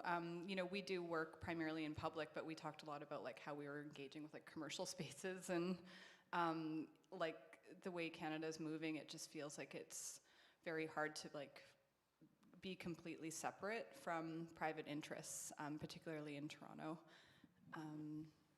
Yeah, does anyone want to jump in on that? Am I? I could just add actually one thing that you made me think about. When it comes to granting in Canada, what is also so great is that you know, people like Canada Council for the Arts, they have priorities and goals, and they're looking for projects and awarding projects that kind of align with that, which I think that's a really great thing, and for the sector. And I think that's kind of what I was trying to get at too, with finding the right private partners, making sure some of those like those elements are aligned. But yeah, anyways. Anybody else on that one? Well, I would say also that, I mean, it's usually a combination of the both public and private. So, I mean, we're dealing with both of those things together. I mean, taking, for example, Nuit Blanche, which has a lot of public funding, but then relies on sponsorship. And when, you know, some of those private corporate sponsors pull out, you see the negative impacts that it has on what can possibly be produced. But then at the same time, you know, any kind of corporate sponsorship comes with a much more narrower kind of like framework of what artists can and cannot do.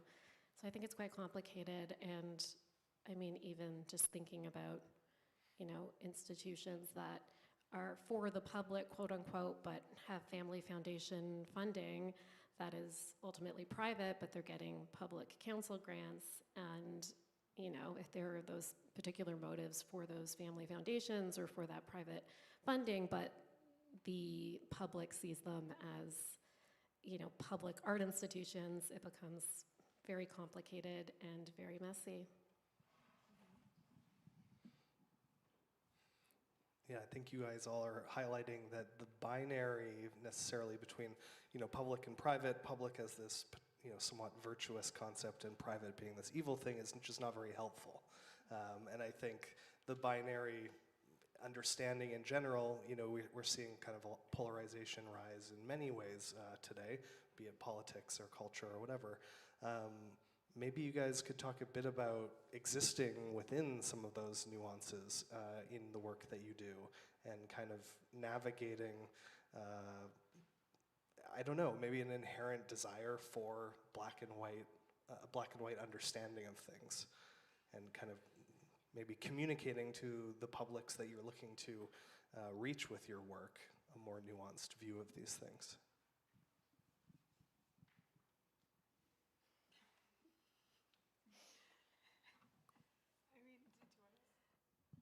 I don't know. I feel like I'm staring into the abyss when thinking about some of these questions.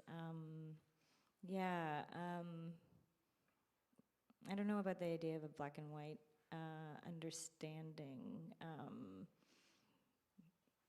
trying to afford complexities, I think and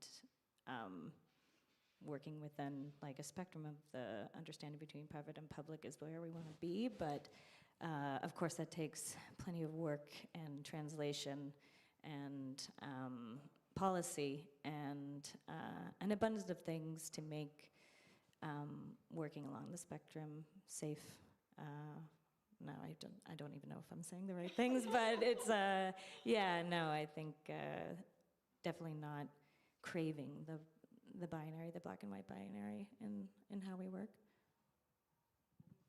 How do you resist it though? Like if this is something that is kind of rampant and common, let's say, when working in the public, I think there's a reception that you land in one way or the other. You know, how do you hold space for complexity?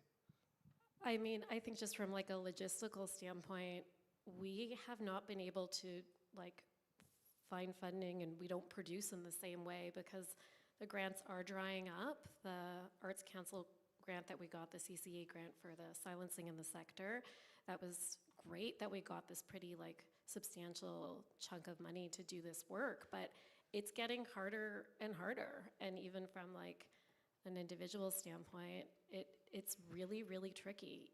I am underemployed and I get tripped up on, I mean, as Sagan mentioned, it's like, okay, doing the research to look at like the donors and do they align with our values, and ultimately when you start to map it out, none of them do.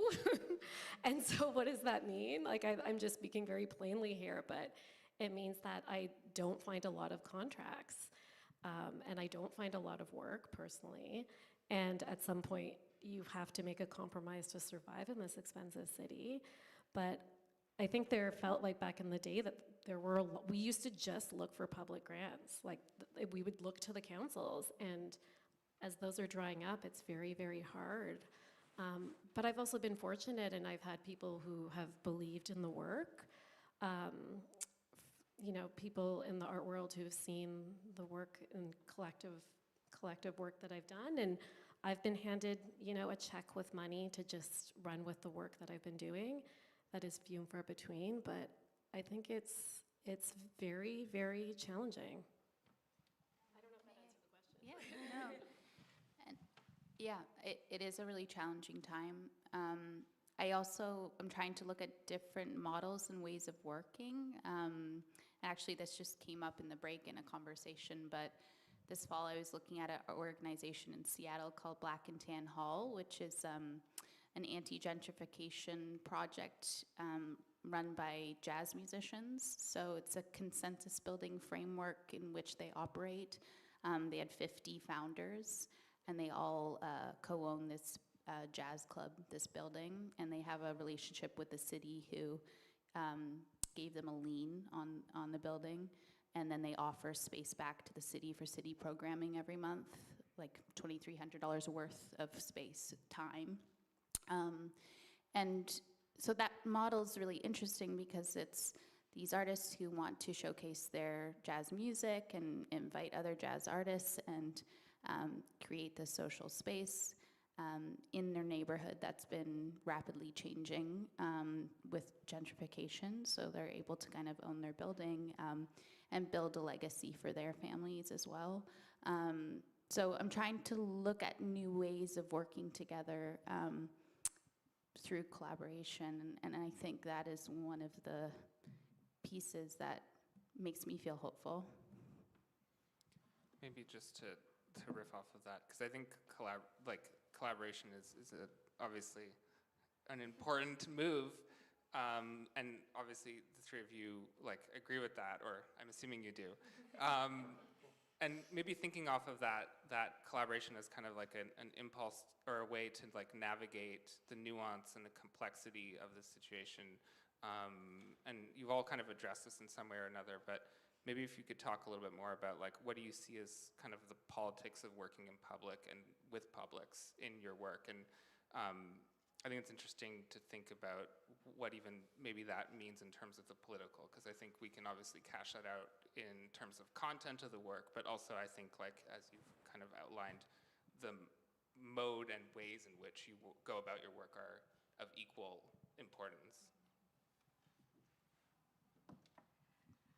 Yeah, collaboration's key to navigate the politics of working in public, regardless of what the project is. And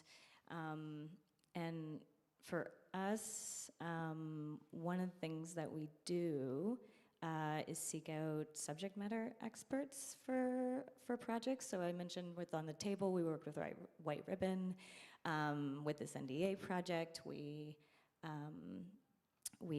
are working with lawyers and psychotherapists and people who know better than us because, again, we can't work in a silo when we're working with the public, and we need to be informed in order to do anything with integrity and in order to do a project that will advocate for change and encourage change.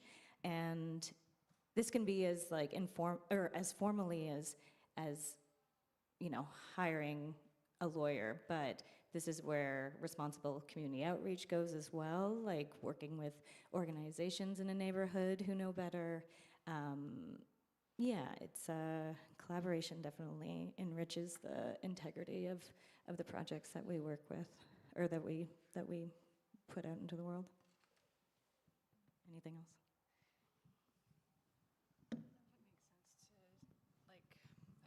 Just to also sort of like situate ourselves, like we're in public, sort of like doing art with public and not, regardless of whether we have a public in mind, there's like always sort of surprises to who ends up coming out. And so we might have like a political agenda or like some sort of stream that we're pursuing, but we've had many experiences where the public feedback is like in opposition to what we're saying, whether there are people who are legitimately very pro-gentrification, even though they might be like sort of displaced eventually, and people who are very critical of the artwork, thinking that what we're doing is really ridiculous. And yeah, so just kind of navigating a space where we have to be very open to that. Like, this is the audience, and we want to sort of have any sort of engagement, and really any sort of opinion is much better than people ignoring it or not being interested at all.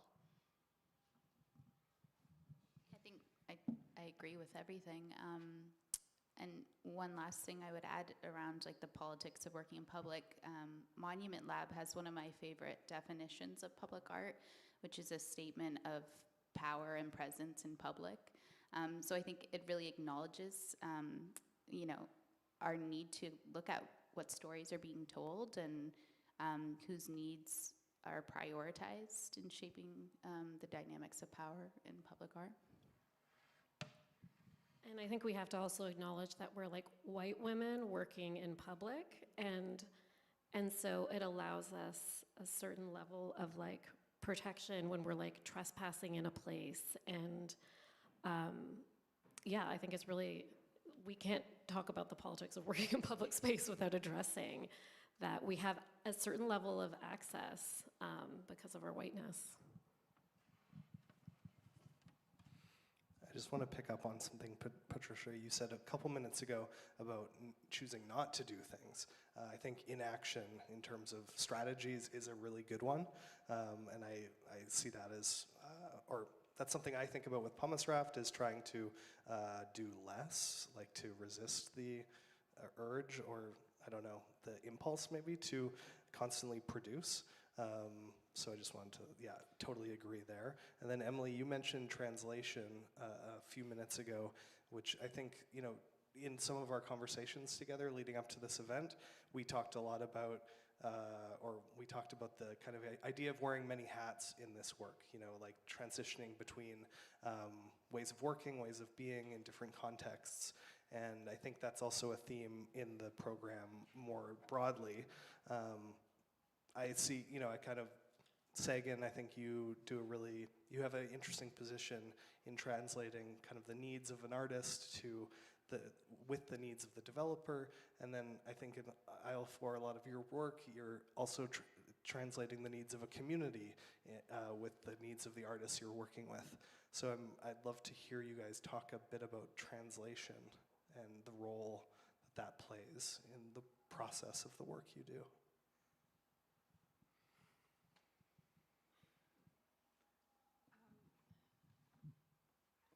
Well, I'll speak maybe to the kind of many hats and how we work, and maybe this kind of maybe goes to collectivity, so I don't know, Sagan, if it'll overlap with your practice quite in the same way, but there's 4 of us, and we have jobs in the arts now. We're no longer fully unemployed people.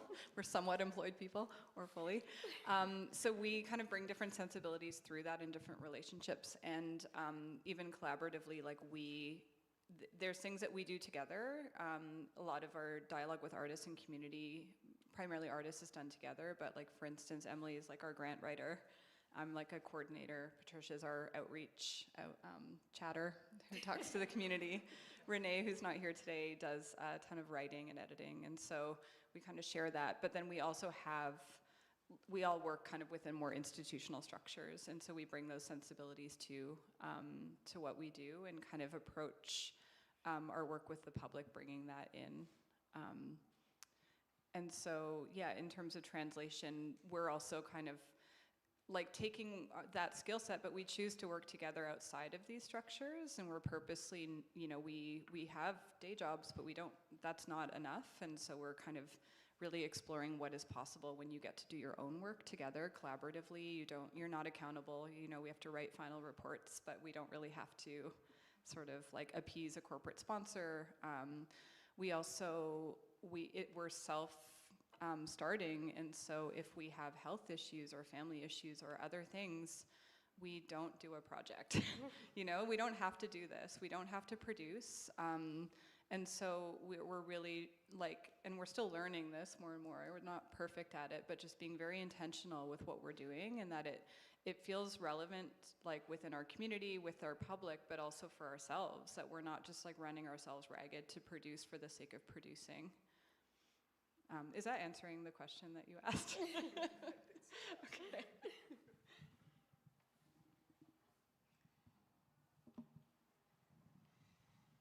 Yeah, I definitely connect to that, and yeah, I think it extends to the different roles we take in our lives beyond our professions or the work we do, but being daughters and mothers, or all these roles that we have to hold and balance. Something that came up in my mind when you were all talking. And then this kind of idea of working with different groups and balancing their needs. I think communication is also an element, like how you communicate, and communicating differently to different groups is sometimes needed. So that's something I'm always trying to learn about. And also, I think because I've worked in consultancies as well, like I don't feel like an expert, and I don't enter the room feeling that way, and I don't bring like context-free solutions or like apply this toolkit to your problem. So I think that's also in there as well, as like listening and thinking and working together through problems is kind of how I try to approach a lot of this work. I think also for us, it's starting with the public often first, and then thinking about the art. And it's the way I've navigated through even my personal and professional career, is working with communities, working with publics. And I think that's often what you can't do in an institution where there's an exhibition, and then the engagement and education department has to make the exhibition really engaging and exciting for these school groups and this type of, community. If you're starting with the community, then you're at the heart of the community's needs and what would serve them. So then it becomes a lot easier to create a work that, the community would accept or not accept, but at least be engaged with, and at least it's like speaking to them on some level. So I think that sort of like starting with communities and with the public first, and then, yeah, commissioning works around that. And it also is a question of language as well, like translation in almost the most literal sense. We were sort of discussing the many different roles. I have a part-time position as a curator at Princess Margaret Cancer Center, and so the language and the works that I'm bringing in are going to be very different from, you know, what Emily and Shannon are bringing into their particular roles, which it might be worth speaking to. But, you know, and I have to use very, very simple, accessible language. It's really, really important. We don't want to alienate anybody or create any sense of disorientation or confusion. And so I think language is very important. I don't know if you wanted to elaborate. Yeah, definitely agree. So I work, I'm a curator with a financial institution, and so that's like speaking of kind of private public, and have never really like experienced being on a corporate side of things until this role. But I mean, I bring that sensibility to this role in a lot of ways, and so I consider my peers my public, and I consider them like potential. It's almost like I'm a preacher, and I'm like, I'm gonna make you love art. You're gonna fund the arts. Trojan horse. But just thinking about how to write to that, like, you know, everyone, there are people who hold jobs that make them a lot of money, they're intelligent people, but they still also don't feel very welcomed or feel included. And it doesn't help to make anyone feel stupid at any point. So really thinking about like calling people in and like kind of making art not so elite, which is maybe counter to some things you might think of bankers supporting the arts. But yeah, there's just a lot of interesting ways to interpret that and to kind of think of these different publics through the role. Do you? I guess I'll just say quickly, yeah, I've been working in artist-run centers for, I guess, all of my career at this point. And yeah, I think instead of like the hat of my positions there kind of going back into Avoird work, it's gone back the opposite way.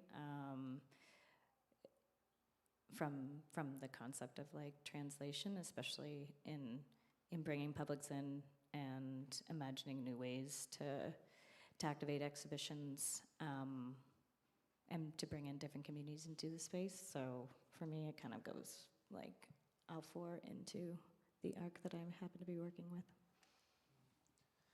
Yeah, it's interesting to hear you all talk about your job work versus your like work together as a collective, and it also makes me think like, you know, in thinking about like how we constitute the public, for instance, like in the institution, it becomes this kind of thing that can be so separated internally as well. Like you have, you know, curatorial departments doing a show, then expecting educational output, as you're kind of saying, Patricia, that like sometimes can be so ad hoc, or just like, it's like, this show cannot be for any community. It's too like, it's only for like a really elite art community because it's so inaccessible or so like highfalutin.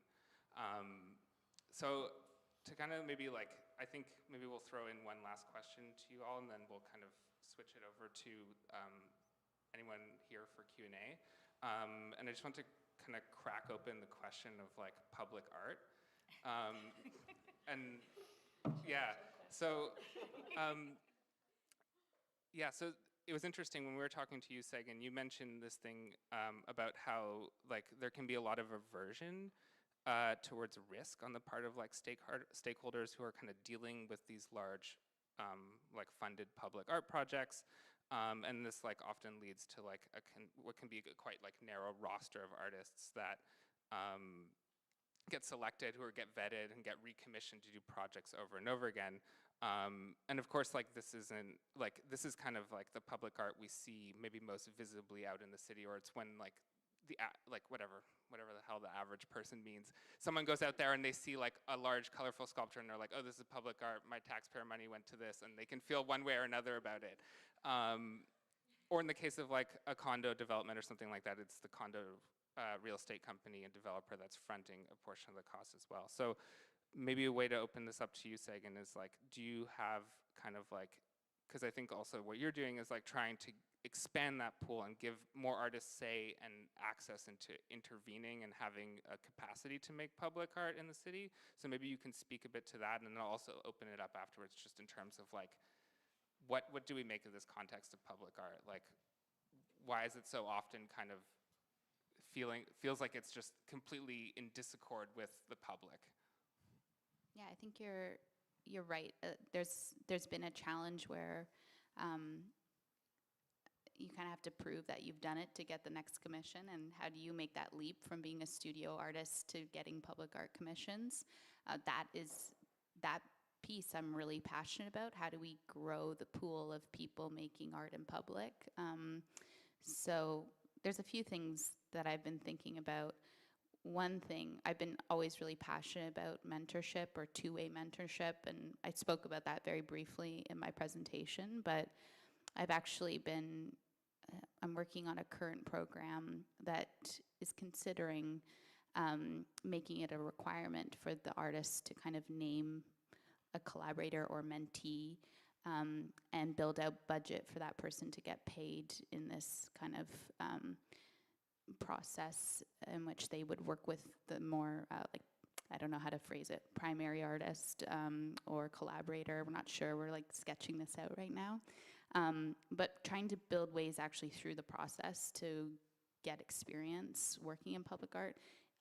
There are so many learnings around managing budgets, project management, material considerations. It's quite different. So just actually trying to create some opportunities for people to learn these processes through doing, I'm excited about. And I think also when you're looking at programs, trying to build scales of opportunity through the commissioning process. So not having maybe every opportunity be a super, large budget, permanent work, but try to create some other opportunities for some more emerging artists to be able to take hold of that. And also thinking through providing resources on our side for artists as well, like construction consultants that they can work closely with the artists through the process. So, because it's a lot of different waters to navigate. So trying to think about ways to bring new people into that. And I think also education, like project management and budgeting workshops, and trying to build out that capacity for artists as well.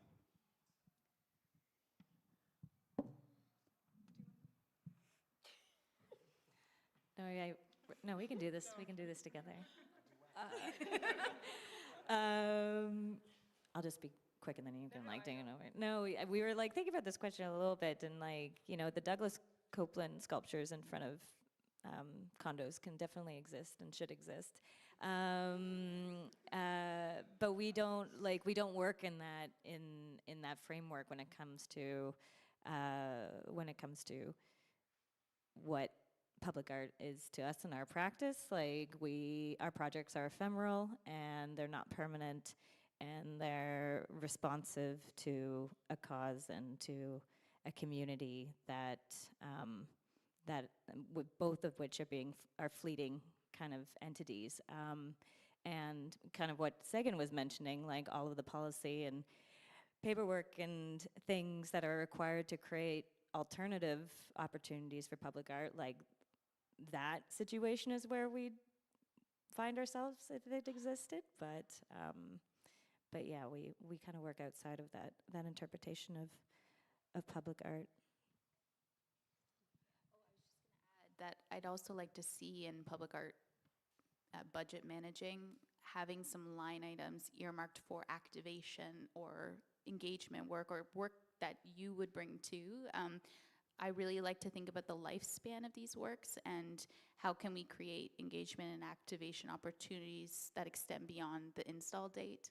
And to do that, you have to have budget reserved and a curator or somebody thinking about it and programming it. So it's another piece of that pie. Yeah, it would be really nice, and I think we'd sort of talked about this. I'd love to hear if you have insights on it, but just like our collective is definitely sort of fantasized about like, could we get one of these commissions? Like it's so much money, and like how many artists could be employed essentially under it. And going to some of the examples like the maintenance art or something like that, where it's an artist who's really sort of like infiltrated into a public process versus like creating a thing that just exists out in the world for all the public to hate or love. Yeah, I think there's definitely room for like different projects, and I'm curious, Sagan, if whether you found anything. I think you mentioned in our earlier conversations about there's a shift from like a percent. Is it like a portion of the percent for public art program that might go to more like social benefits, if that makes sense? Sorry to put you on the spot. No, it's okay. And I'm not an expert in this, but yeah, Section 37 is kind of how we understand the percent for public art funding, and that shifted a couple years ago to like a community benefits program, and so beyond public art, there are other public good services that developers can elect to have those funds go to. Yeah. But no, are you asking about like? But they're not like they're not in the realm of like an art project. It's more like community benefit projects. Like a daycare. Okay, Yeah, right, or right, something right. like Okay. that. It's like public art is now on a list of other public good things. That's what you want to do. You want to compete with daycares. It's great. Maybe with that, well, let's open it up to the audience for any questions. Okay, let me get the mic.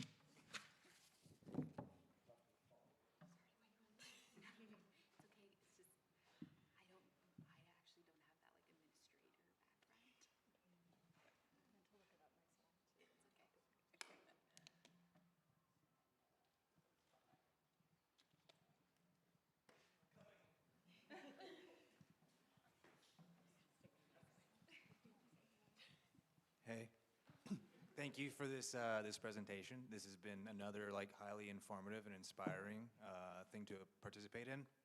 I think we kind of just touched on it towards the end of the panel with the ephemeral nature of the work that we're doing. Not only the spaces that these projects exist in, but also the institutions, determinants to be a part of these things, as well as preserve the work that is done with it. I work as an archivist and as an artist, and this is sort of something that I'm really interested in, and I'm wondering if you guys could speak to any of the challenges or strategies that you have in creating greater permanence with the work that you guys do, and sharing that responsibility of preservation, because I think that preservation often lies on the responsibility of the artist and the collective to continue distributing this information and the knowledge products that come out of these works. But they are the one thing that's not ephemeral from the work that we do. Even though those spaces are, and sometimes even the communities can be, and the institutions like desire to, you know, the whole engagement with it, just to like do it and then forget about it. How do we, as artists and collaborators and people that are a part of the public, share or enforce that responsibility for preservation of this knowledge and the evidence of the positive impact that this work has created with those institutions? Like, do we write into like the necessity of creating permanent links on their website when we complete these projects? So yeah, I'm just asking, like, could be just challenges you've had with trying to communicate the importance of everyone being involved in the preservation, or strategies that you guys have come across that work when communicating with them to aid in the preservation of this knowledge. It's a great question that we will not be able to answer. But I love this question so much. This is a really difficult thing to do, and I actually don't think this even applies to ephemeral projects. This is like Canadian art in general is so undocumented in a way, and so like we have such a lack of consistent connection maybe across generations and like sort of standards for how to document and capture these things. So I'm still kind of like discovering artists that I'm like, how did I not know about this person or this thing? And I like, as a result, we're just repeating the same thing over and over and over again, it feels like. Yeah, like we've talked about this quite a bit. We've just updated our website, and we think a lot about like how we're relying on images, our own capacity to hire a web designer and do these things, how to write about projects that, like even just like past tense versus present tense, and thinking about how to capture different elements of them. And yeah, it's been very, very challenging to do that, and it would be really lovely if it wasn't up to us to do that, for sure. Like even like some of our things that we've talked about in our dreams of what this could be is like, could there be a social practice like school or something where there's a bit more of, or archive, exactly, like something to kind of capture that, because there's all of these different initiatives that have existed in different cities and tons in Toronto, but they're not connected, and yeah, there's not a single person responsible for that, and we're all very busy and poor, so it's just not gonna, yeah, it's not gonna happen. Yeah, it comes down to capacity a lot of the time. I'm having flashbacks of like 2011, and I had a project to go through the black binders of slides at YYZ for a project they were doing, which is like YYZ in the 90s, like let's make it digital. And it was through the Virtual Gallery of Canada. And even at that time, it was like, what? Like all this stuff's just sitting in this corner. Like that was eye-opening to me at that moment, to be like, oh, whoa. So I don't know if I have anything helpful to say, just to say that, like to underscore that it is a major issue in so many organizations and groups. Yeah. I don't want to, I hate devil's advocate, but like that's a busted, it's not working, and so it's like, can things just die? And can we allow for things to die? And can we think of a way to do that responsibly, sort of thing, instead of, with the focus being on preservation, can the focus be on allowing things to disappear with Wow, Emily. I'm really nostalgic, and I mean, let's take Galleria as an example, and the memory of communities. So I go to Galleria Dry Cleaners still. They have moved, even though the Galleria Shopping Center does not exist. They are on DuPont by Delaware, and Janet and her sister are amazing. And so I think for us, the memory of these communities exists in often like the people who might not be in that physical location but are still here. And we did projects in Danforth, and the cafes are still existing. And I think we can, a simple thing of like referencing these different businesses and still keeping a connection towards those communities, for me personally, is very important. Other questions? Yes.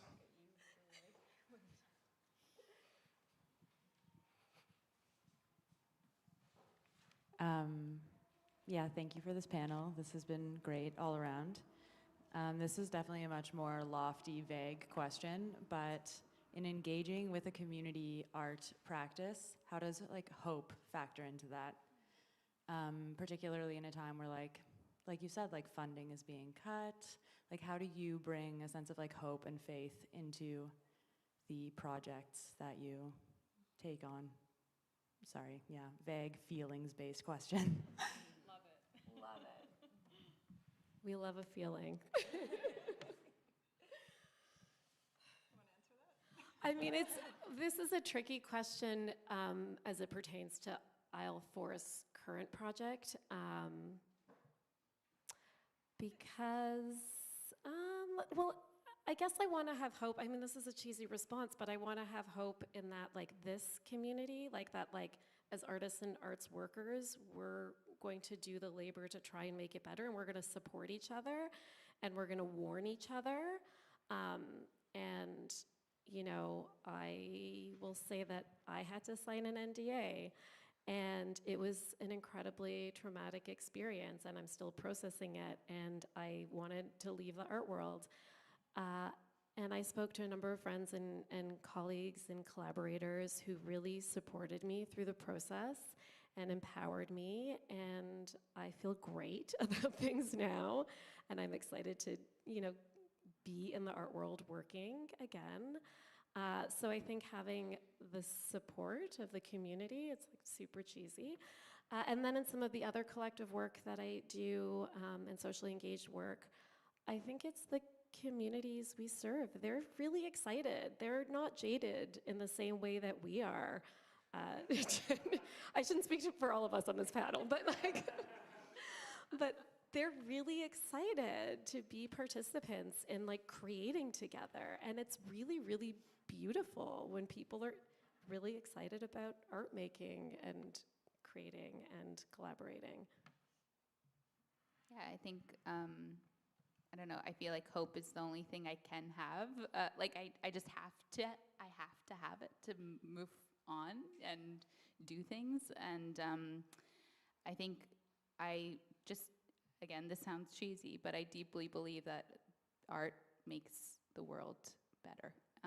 And I'm interested in trying to help shape better futures, and maybe there's multiple futures for these multiple publics. But I think like we just have to have it.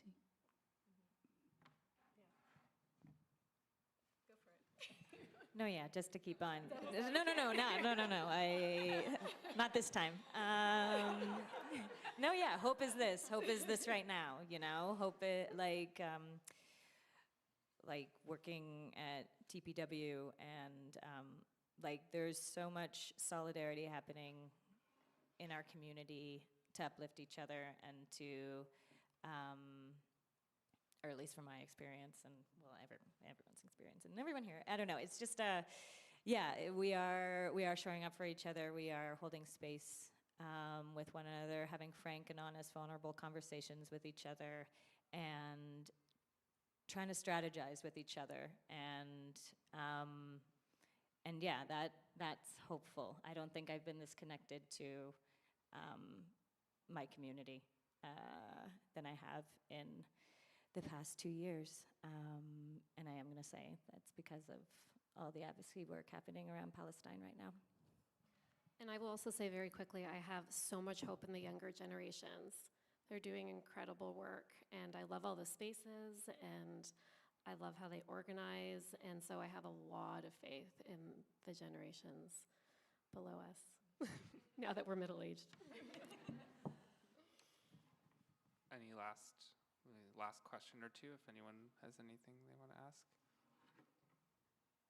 No? That's it? Okay. All right. Well, on that note, a big thank you to, obviously, Sagan, Patricia, Shannon, Emily. Thank you so much for your presentations and for this panel conversation. Big thanks to Adrian Cook for the score throughout, Daniel, Miles, Brittany. Yeah, thanks to everyone here also for coming to the third event. Originally, when we had kind of put this out into the world, it was going to be a 3-part thing, but there will be probably more to come in the future, so keep your eyes out for that. And I'll let you, do you have any pumice raft agenda? No pumice raft agenda. To reiterate the hope kind of comments, I think also to go back to the Commons, part of the Commons is all of your participation in coming here. So in addition to thanks for everyone involved, thank you all for being here and participating. And like Chris said, we've found many alleyways to go down in this program, and we'll definitely be back. Dates TBD, but subscribe to the mailing list, Instagram, whatever, YouTube. Yeah, thank you all for coming. Thank you all for participating. Thanks, everyone.